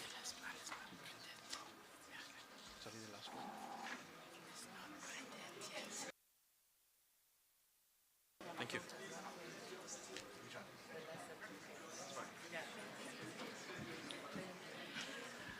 Colleagues, I don't know about you, but my chest has grown bigger than ever before because it's just so wonderful to see so many colleagues that has received their ad hominem promotions. So from my side, congratulations to you. You deserve that. And we are looking forward to support you and service you from the Directorate Research Development side. Now we are going to call upon Ms. Natasha Joseph. She is the commissioning editor of commissioning editor of Science and Technology for Conversation Africa. If she can come forward. Hi there.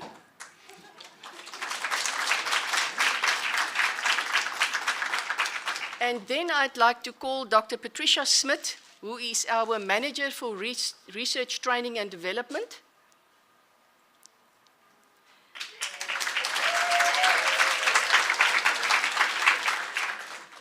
And I don't know why, but my line manager has deserted me again.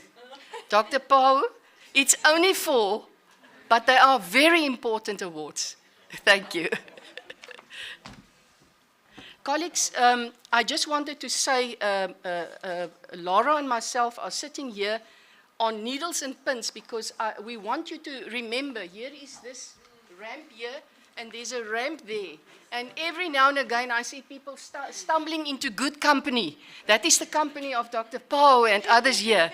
But we don't want you to hurt yourself. So please take care of yourselves when you go over there. So, Ms. Joseph, I'm giving the microphone over to you. You will be reading the names of the people, the categories, and then the certificates would be given to Dr. Smith. And she would give to Dr. Pau to congratulate and smile for a photo. Excellent. Thank you very much. Thank you. Hello, always a pleasure to be at CPUT. Nice to see former colleagues. Hello, Ilse, and to recognize some friendly faces in the audience. I'm from the Conversation Africa, in case you're wondering who I am, and I'm now deeply sad that I don't get professor or associate professor before my name. When the Conversation Africa started in 2015, nobody had ever heard of us. We had no idea really what we were doing. And I was running around trying to convince academics to write for this new website that would share academic research from and about the continent with a much broader audience. And one of the people that I found was Janet Condi at CPUT, who very kindly agreed to work with me. And in fact, that was the first article that I published as education editor way back on the 20th of May, I think it was, 20th of April, 2015. And we came from humble beginnings in a small room at Wits University. There were 8 of us, and we thought, well, there are all of these brilliant academics sitting in universities all over the continent, and a lot of their research is not being shared with ordinary folks, so people don't really know what academics are up to. A lot of what you do is super intimidating. I still don't really understand what pedagogy is or epistemology after years of editing it. And so we thought, what would happen if we brought journalistic expertise, if we do say so ourselves, together with academic expertise. And today I bring you greetings from a team of 26 people with offices in Lagos, in Nairobi, in Dakar, in Johannesburg, and I'm the lone representative here in Cape Town. We've got a colleague in Accra, and we're growing all the time further into Francophone Africa. We just launched a Francophone site really recently, which is exciting. And I went to look through my own kind of statistics, because we have this clever platform that tells us what we've done. And from that first humble article with Prof. Condi, I've edited 1,192 articles in 8 years. Thanks, tell my bosses. And the important part is that those articles have been read nearly 22 million times all over the world. And that's not because I have some special magic, it's because academics are willing to share the work that you are doing from all over the continent. And you can imagine what it's like to try and cover 55 countries. We have sister sites in Australia, in the UK, in the US, and they don't really understand what it is to try and cover a continent as broad and diverse and interesting and with a history that ours has. And we've spent quite a lot of time explaining to people elsewhere that Africa is not a country. And that in fact, if you were to zoom into every region and every part of every country on the continent, you'd find some of the most world-beating research. And it's been wonderful to kind of see that come to life. And we've been very grateful for the work that we've been able to do with CPUT, who were one of our first supporters. From me, a personal shout out to Lauren Kunsley from the comms office, who has been a champion for us from the beginning, has chased after academics for me when I phoned her in a panic, and has just been really great about championing the work that we've done. From our partnerships team, special thanks to Professor Nhlapo, Professor Berger, Dr. Smith, Lara Smith, Bukiwe Nzama, and Clement Matasane, for all of the help that you've given us, for making sure that we're involved. The only thing that I'll say before I hand out these inaugural CPUT TC Africa Science Communication Awards is that we'd love to see more authors from CPUT on our platform. I think that, unfortunately, the two bigger universities in Cape Town get a lot of attention, and people don't realize the kind of work that's coming out of an institution like CPUT. I was just saying on Twitter before I got up here that the reason I have a soft spot for CPUT is that some of the best journalists I've worked with were trained through CPUT in various newsrooms that I've worked in.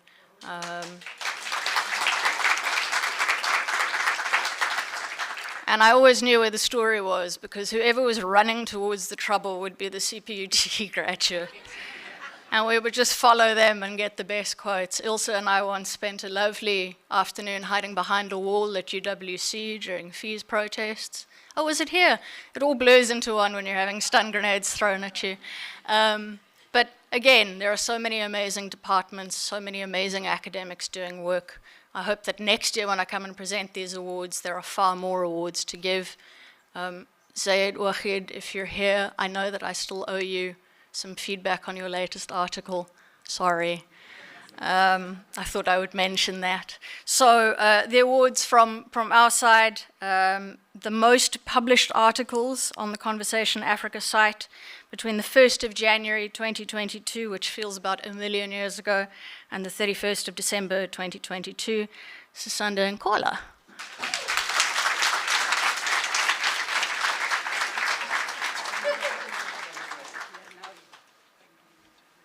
Who is also secretly my favorite because she says nice things about editors on the internet.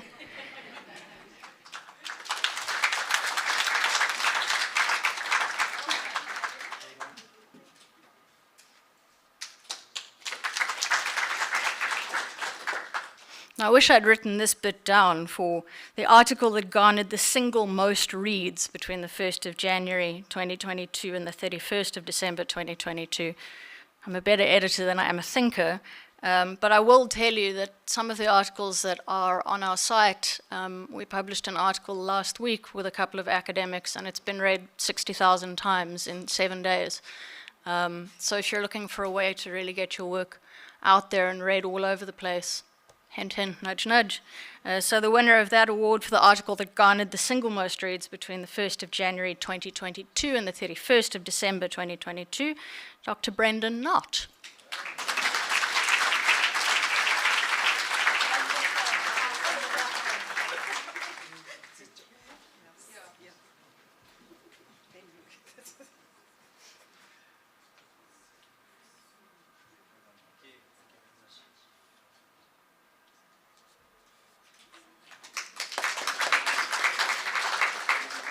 Also, I'm sorry if I get anybody's titles wrong, since we're talking about promotions this afternoon.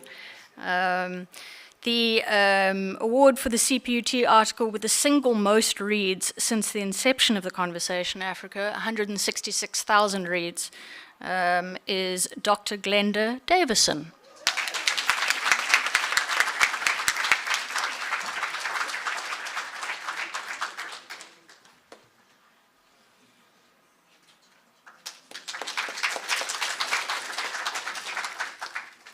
And Dr. Davison, we'd also just like to acknowledge that you've published 6 articles with us, making you the person with the second most articles published on the site.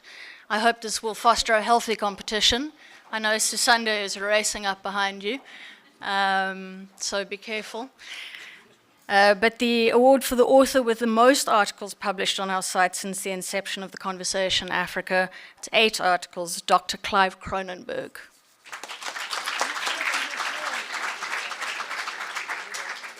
So again, from our side, thank you very much for your partnership with the Conversation Africa. It's delightful for all of us to work with you. I'm excited to get back to an inbox flooded with submissions from CPUT. Give the comms department some extra work to do. Lauren could use it.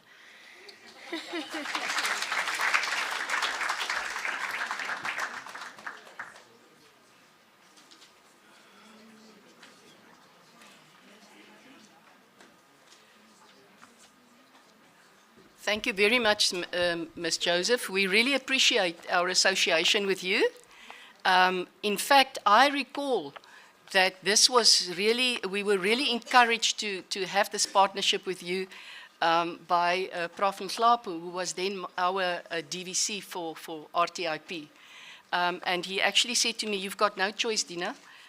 You have to work with them because good work is going to come, and today is testament of that. So thank you very much, and please convey our sincere appreciation to your management for these awards and recognizing our staff. Thank you very much.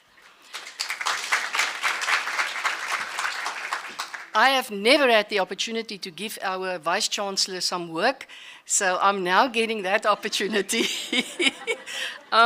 So, Prof. Nhlapo, if you can please come forward and help us to acknowledge our NRF-rated researchers, please. And then also Dr. Hester Burger, who is our Research Integrity Manager in the Directorate Research Development. So, colleagues, I'm sure you all know who the NRF is, but just to say that the aim of the NRF rating is to benchmark the quality of South African researchers and create a global competitive science system. Rating is based on each researcher's output, impact, and expertise as perceived by a panel of peer reviewers. Now, this is something that I think we should celebrate today as well, if you don't mind me saying this, and that is that currently, our numbers has gone up again, Dr. Pauw.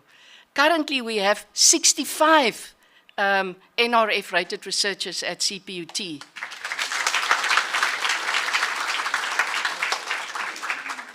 And this is the largest amount of NRF-rated researchers in the country amongst the UOT family, colleagues.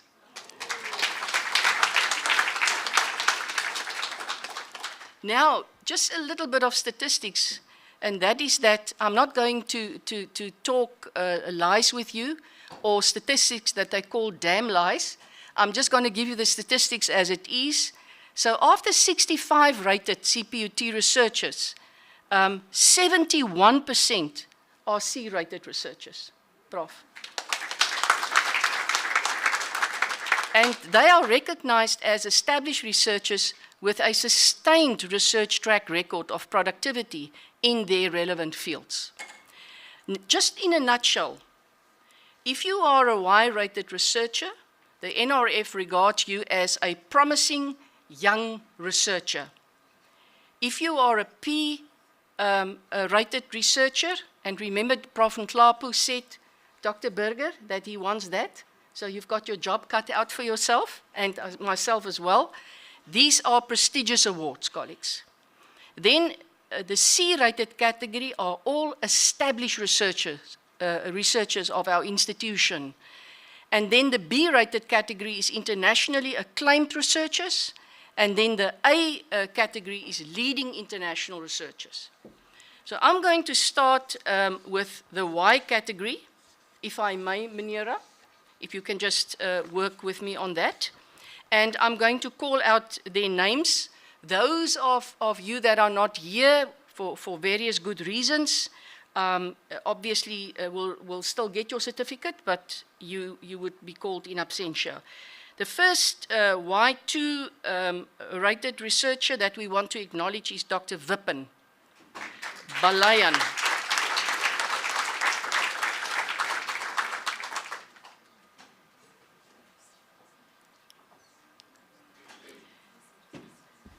Watch out, watch out.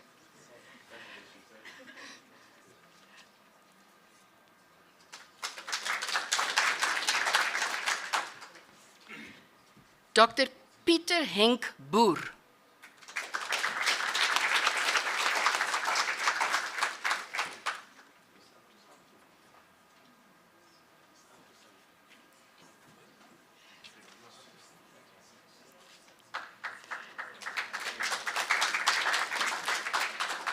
Dr. Buredi Chidi.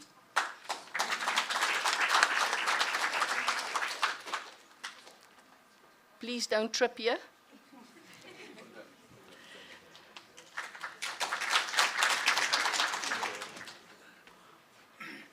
Dr. Maha Bubur Choudhury.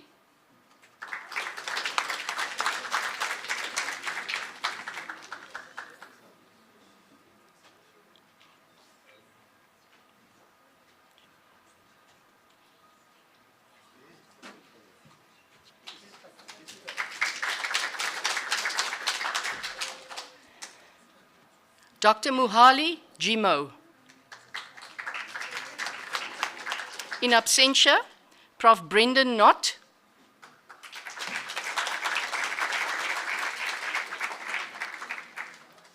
It's the first time we see him on stage.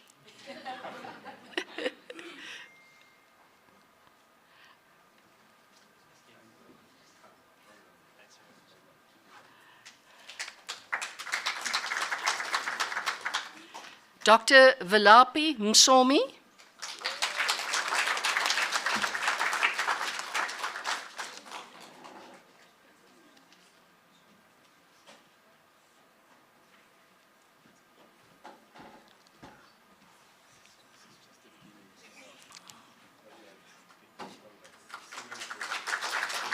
I think we have seen him here before.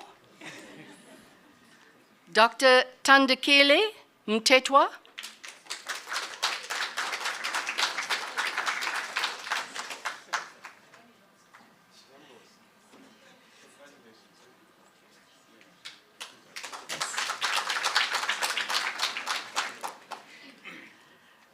Dr. Mishek Mtuzi.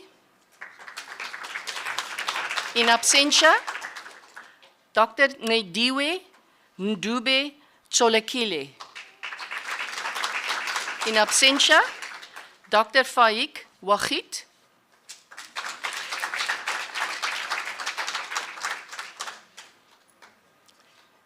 He's a regular by now.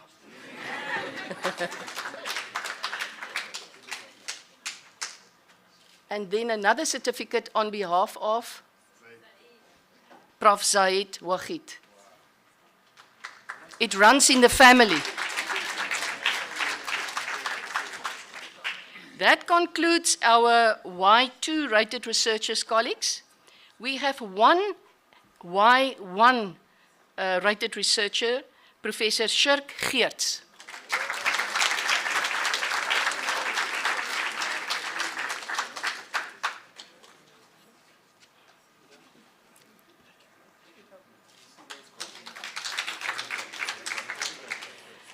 Colleagues, now we move to the C category, and I'm going to read out the names of our C3 rated researchers. Dr. Khalid Abualis.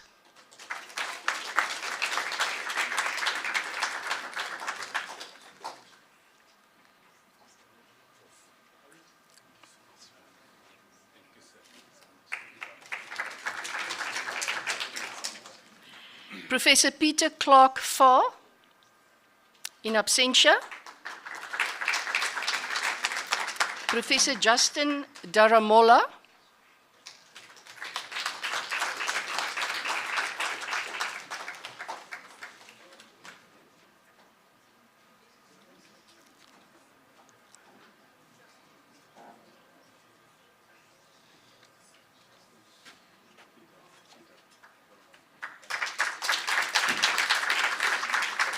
Professor Simeon Davis, in absentia. She wasn't here before. Professor Glenda Davidson.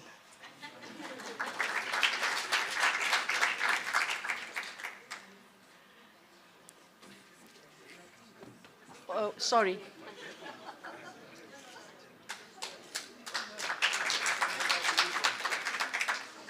Colleagues, once again, please don't trip and fall into good company. This time around, it's the VC. So I'm going to call out another regular with a C3 rating, Professor Lenmo Kambisi.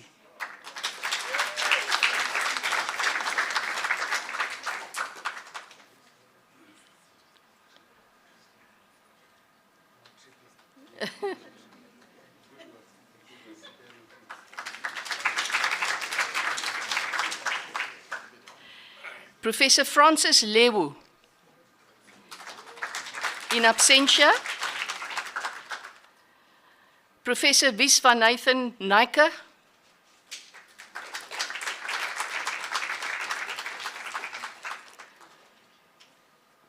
Careful.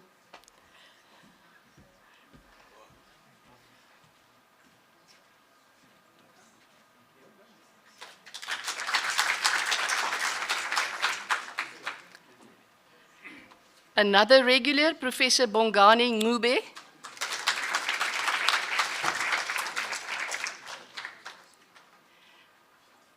When I started at CPUT 5 years ago, the first place I visited was the Water Institute, and I met this young researcher, female researcher, and look where she is today.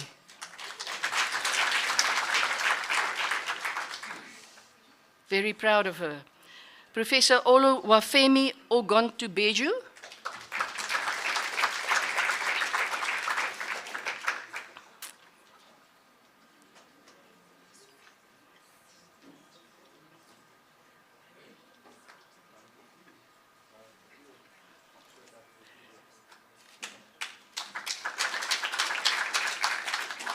And then my Professor Beatrice Opiolo.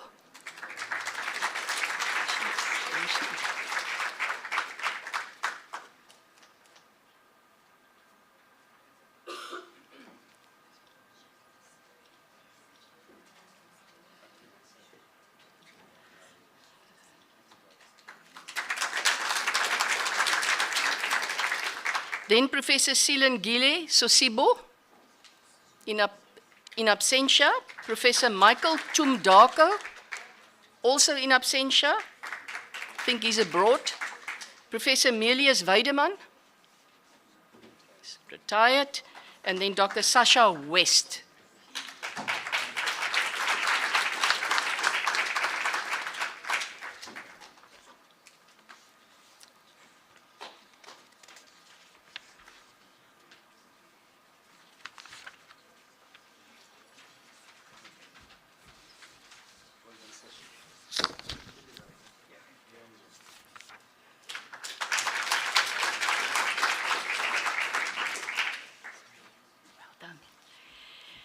It's getting more serious. We are now getting to the C2 rated researchers. And out of the 22 C2 rated researchers, 10 are females. Dr. Stefan Abel, in absentia. Professor Verushka Vester.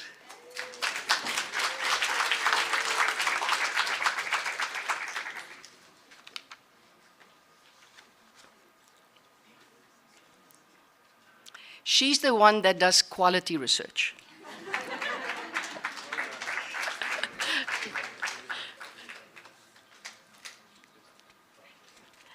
Professor Nicoletta Battori, in absentia. Professor Janet Condi.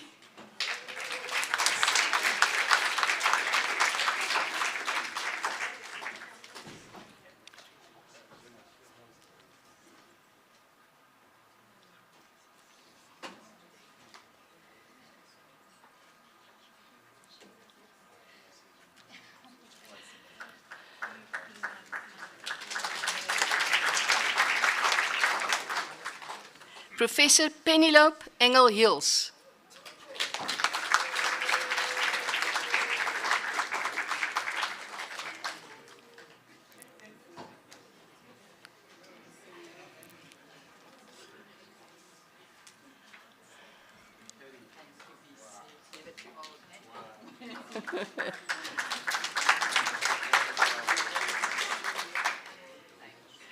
Professor Olalakan Fatoki, in absentia.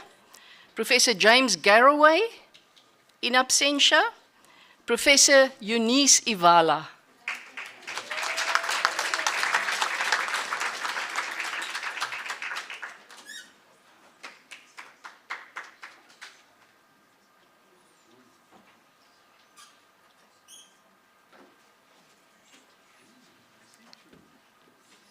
Yes. Yeah, it's very well done. Professor Tiko Iyamu, in absentia. Professor Aisha Jacobs, in absentia. Professor Victoria Jidihani.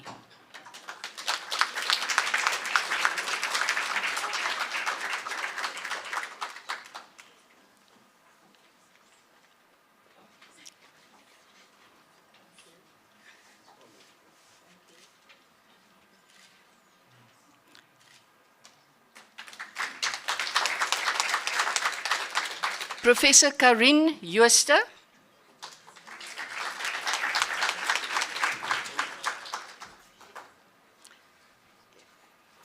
Don't fall.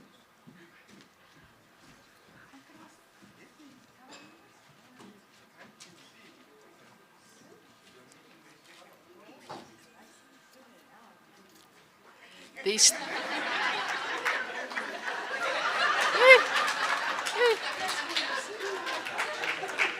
Are you blushing? She's blushing. And I noticed that there are some things going on behind my back here. Professor Charles Loubser.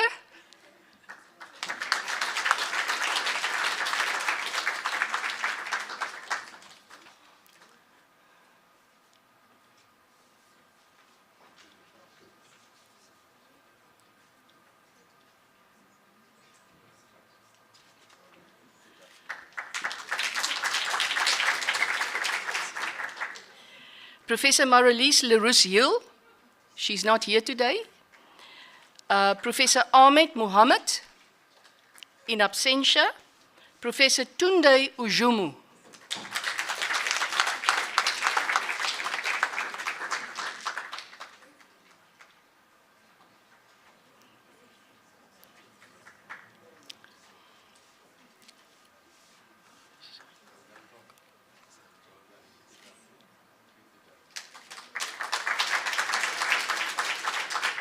Professor Oluwaseun Oyekola.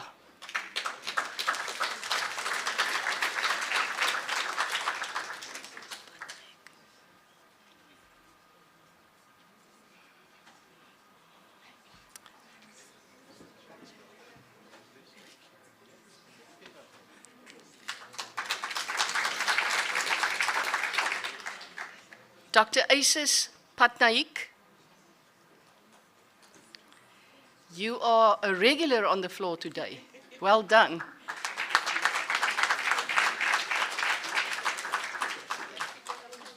Much better than me.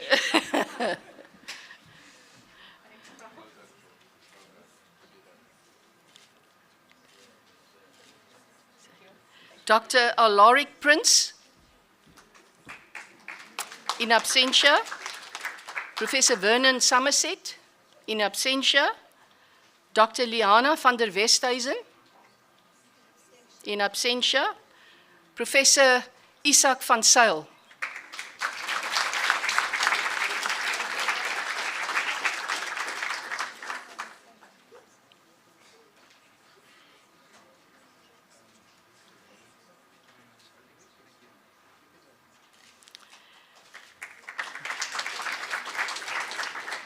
Dr. Pamela Welsh,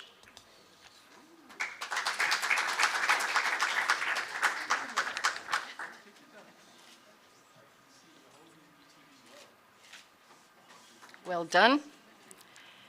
And now, colleagues, we come to our C1 category. And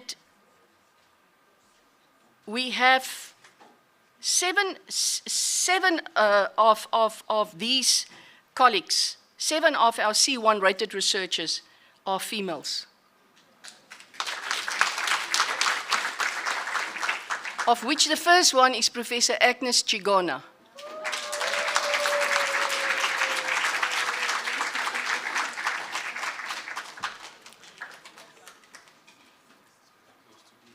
Very close.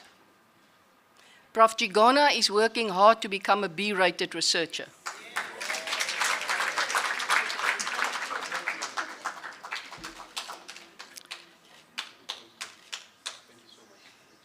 Professor Johannes Cronje.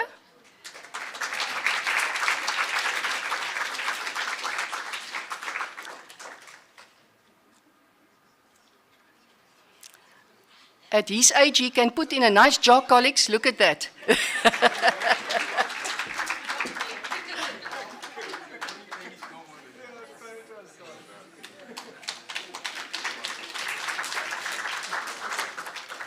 Professor Kenneth Findley, in absentia.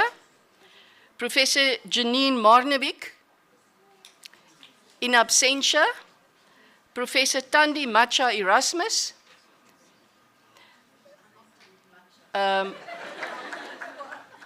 Professor Glenda Davidson will receive it on her behalf. Thank you for that.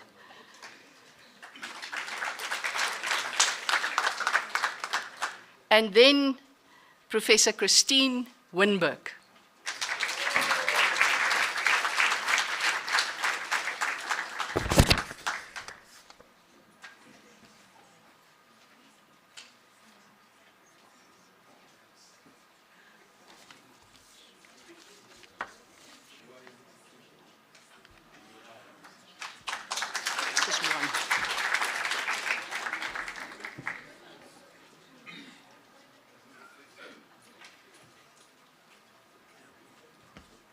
Colleagues, that brings us to the end of our list of prestigious NRF-rated researchers.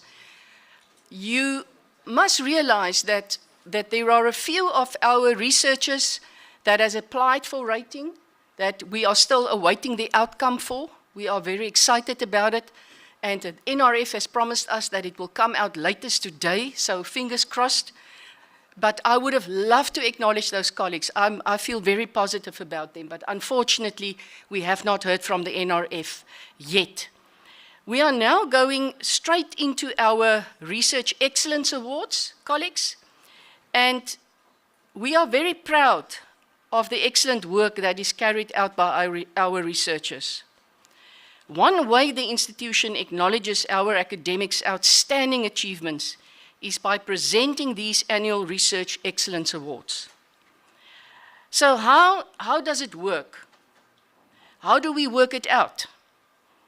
It is based on 3 categories: research output, postgraduate supervision, and external funding. And based on Professor Saunders' talk this morning, we might want to add categories, and we are busy thinking very hard amongst ourselves how we can also improve on these categories, and we will obviously consult with the community on that, our academic community, and obviously Senate at the end of the day. There are generally up to 4 awards in each category: platinum, gold, silver, and bronze. If there is a tie for any award, more than 1 award is given. This year, a 5th award has been introduced for extra outstanding achievements. This is the Diamond Award. This is a person that has really attracted major external funding, and we are so proud of our colleague there. So the Diamond and the Platinum Awards earns a recipient 50,000 Rand. We are also working on that amount, by the way. The Gold Award earns a recipient 40,000 Rand. And the Silver Award earns the recipient 30,000 Rand, whereas the Bronze Award earns the recipient 20,000 Rand. Let's just quickly look at our research output category. These awards are calculated from the total number of D8 units produced by each author. This includes all output types acknowledged by the D8, namely journal articles, book chapters in books, conference proceedings, creative outputs, and innovations. In the last category, we all heard that our Vice-Chancellor wants us to also improve on those numbers. The category for postgraduate supervision are given for the numbers of postgraduate students supervised. They are calculated based on the total number of units earned by a supervisor. Supervisors earn 1 unit for the supervision of a master's degree and 3 units for the supervision of a doctorate degree. When it comes to the external funding category, it used to be called industry funding. You will remember, those of you that's been here for a while. But it has recently been expanded to include grants given by universities and councils. In order to qualify for eligibility for awards in the external funding category, a researcher needs to have received funding of 1 million rand and above in the year under consideration. However, if there are not at least 4 academics who have reached this goal, then funding over 500,000 rand will be considered. If funding is 1 million rand or over, the researcher will definitely win an award. Once the top awards have been allocated, anyone left with over 1 million rand in external funding will be presented with bronze awards. If the funding is over 5 million, the researcher will be presented with a diamond award. And now let us present our awards then. I'm going to start with the Research Publication Award for the D8 2020 submission. I'm going to start with the Bronze Award, Dr. Balayan Vippen.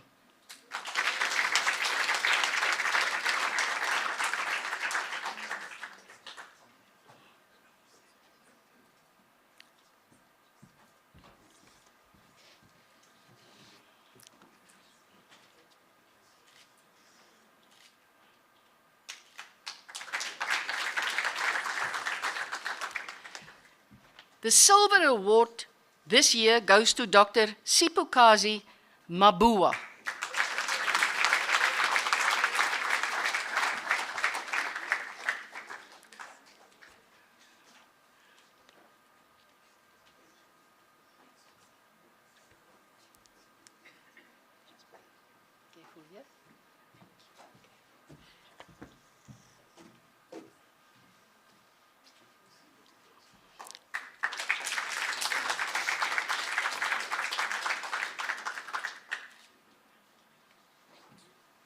We have 3 gold awards. First one goes to Professor Johannes Cronje.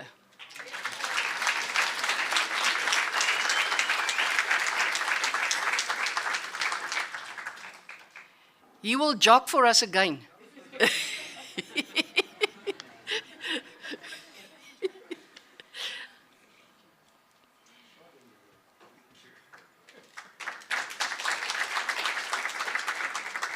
Professor Robert Tenge.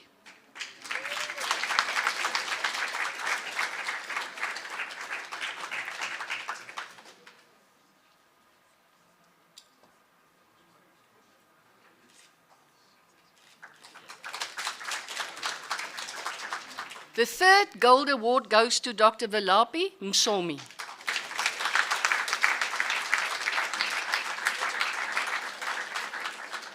I think we must now stop meeting like this. Please come. Well done.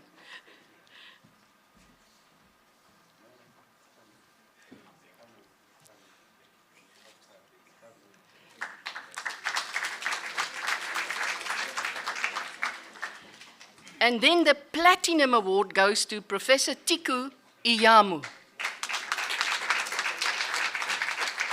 And he is receiving it in absentia. Colleagues, now we go into the next category, which is the postgraduate supervision category, for 2021 graduates. The Silver Award, the Bronze Award, we start off with that, goes to Professor Johannes Cronje. Please jog for us again.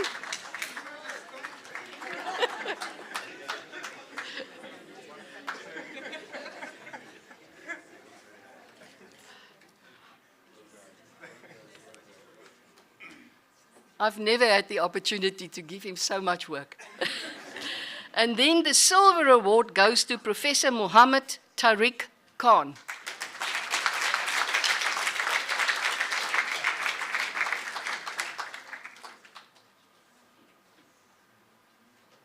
As you know, he's also one of our prestigious research chairs in energy.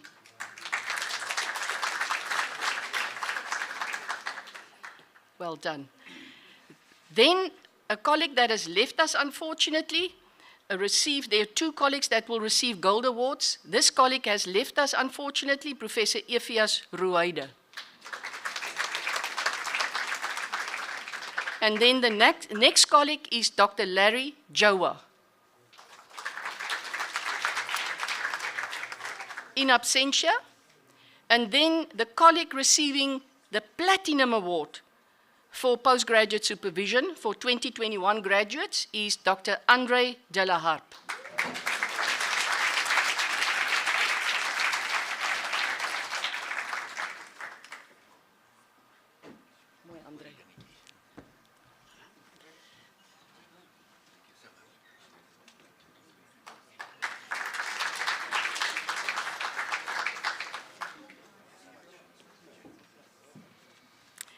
Now we go into our external funding category for 2021.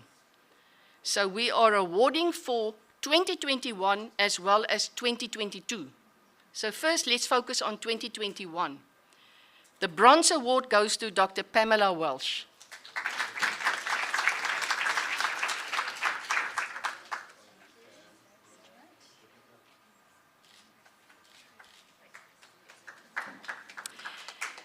The Silver Award goes to Dr. Mariska Lilly.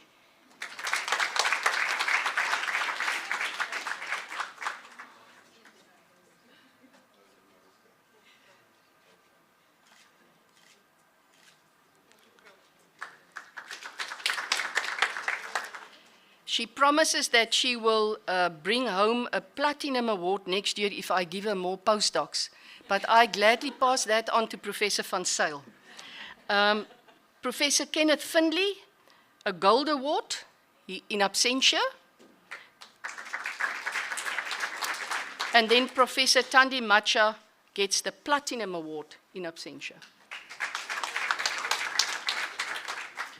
Professor Davidson is very keen to receive it on her behalf.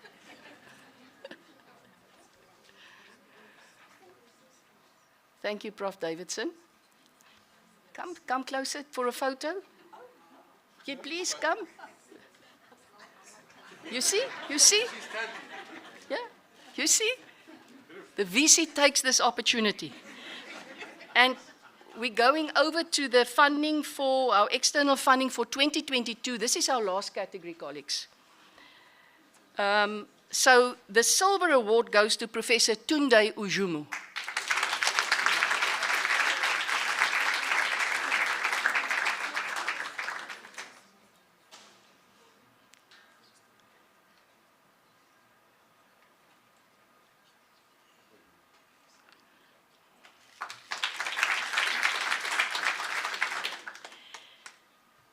The Gold Award goes to Dr. Mariska Lilly. I don't know if you see what is happening here. So last year, she got a Silver Award. This year, she's getting a Gold Award. That's why I'm saying she's going to get a Platinum Award next year. And then the Platinum Award goes to Professor Justin Daramola.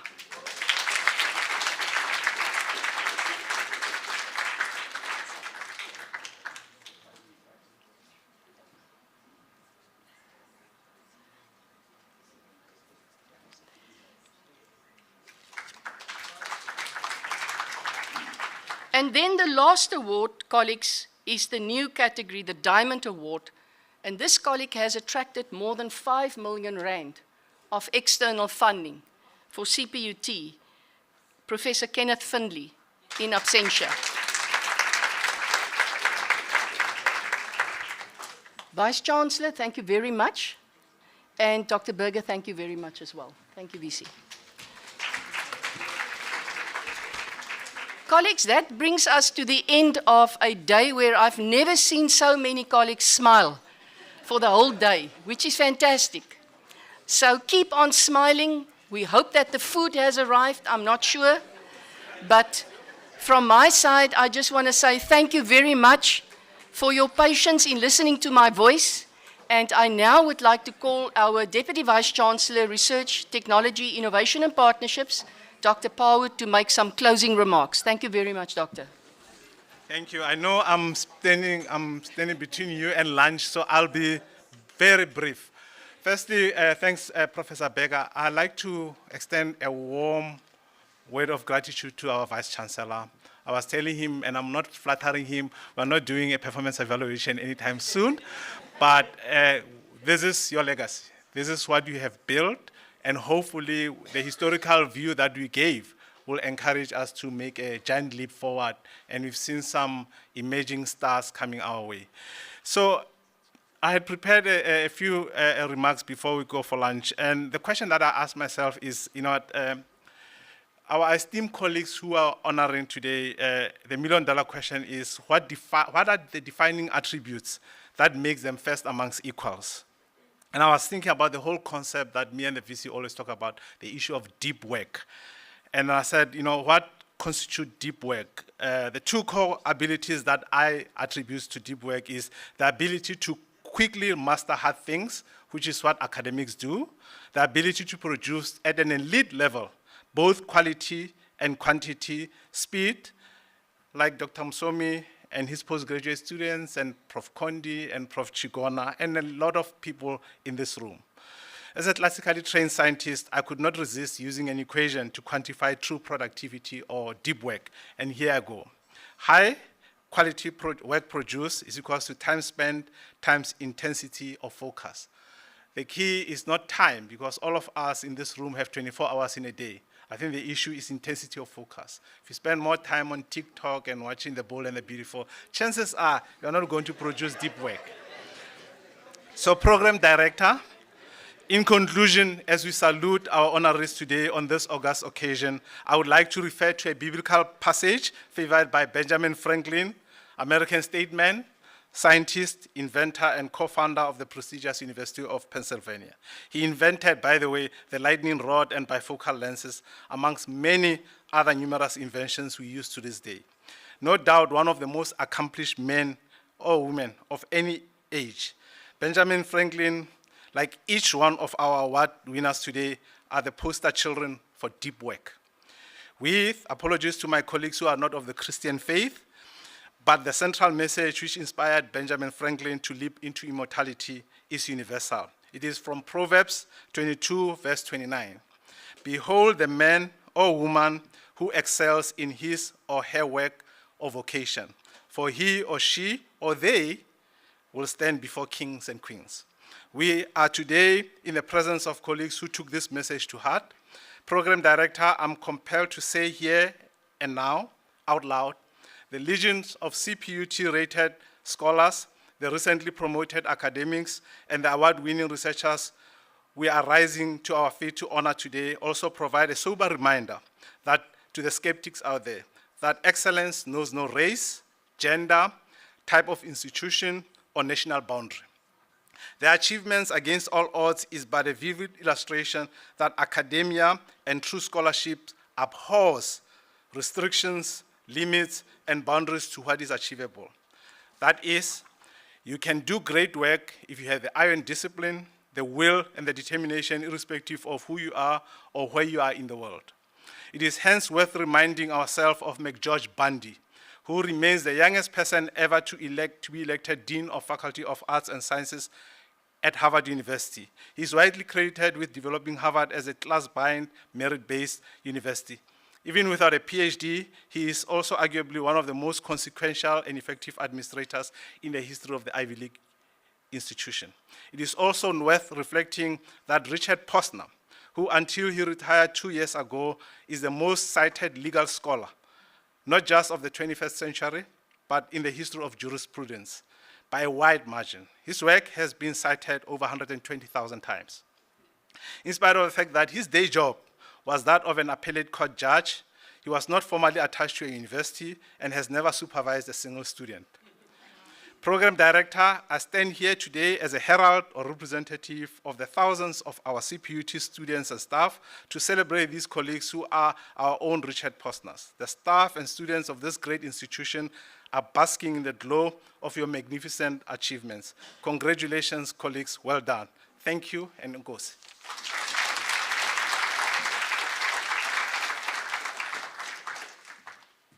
Thank you very much, Dr. Poe. Colleagues, the food has arrived. Just a few announcements around the food. The halal food is one flight up, and just downstairs you'll find the other food, for those of you that are lions, and then just opposite that you will find a vegetarian food. Am I correct, Mr. Matasane? So please enjoy yourselves.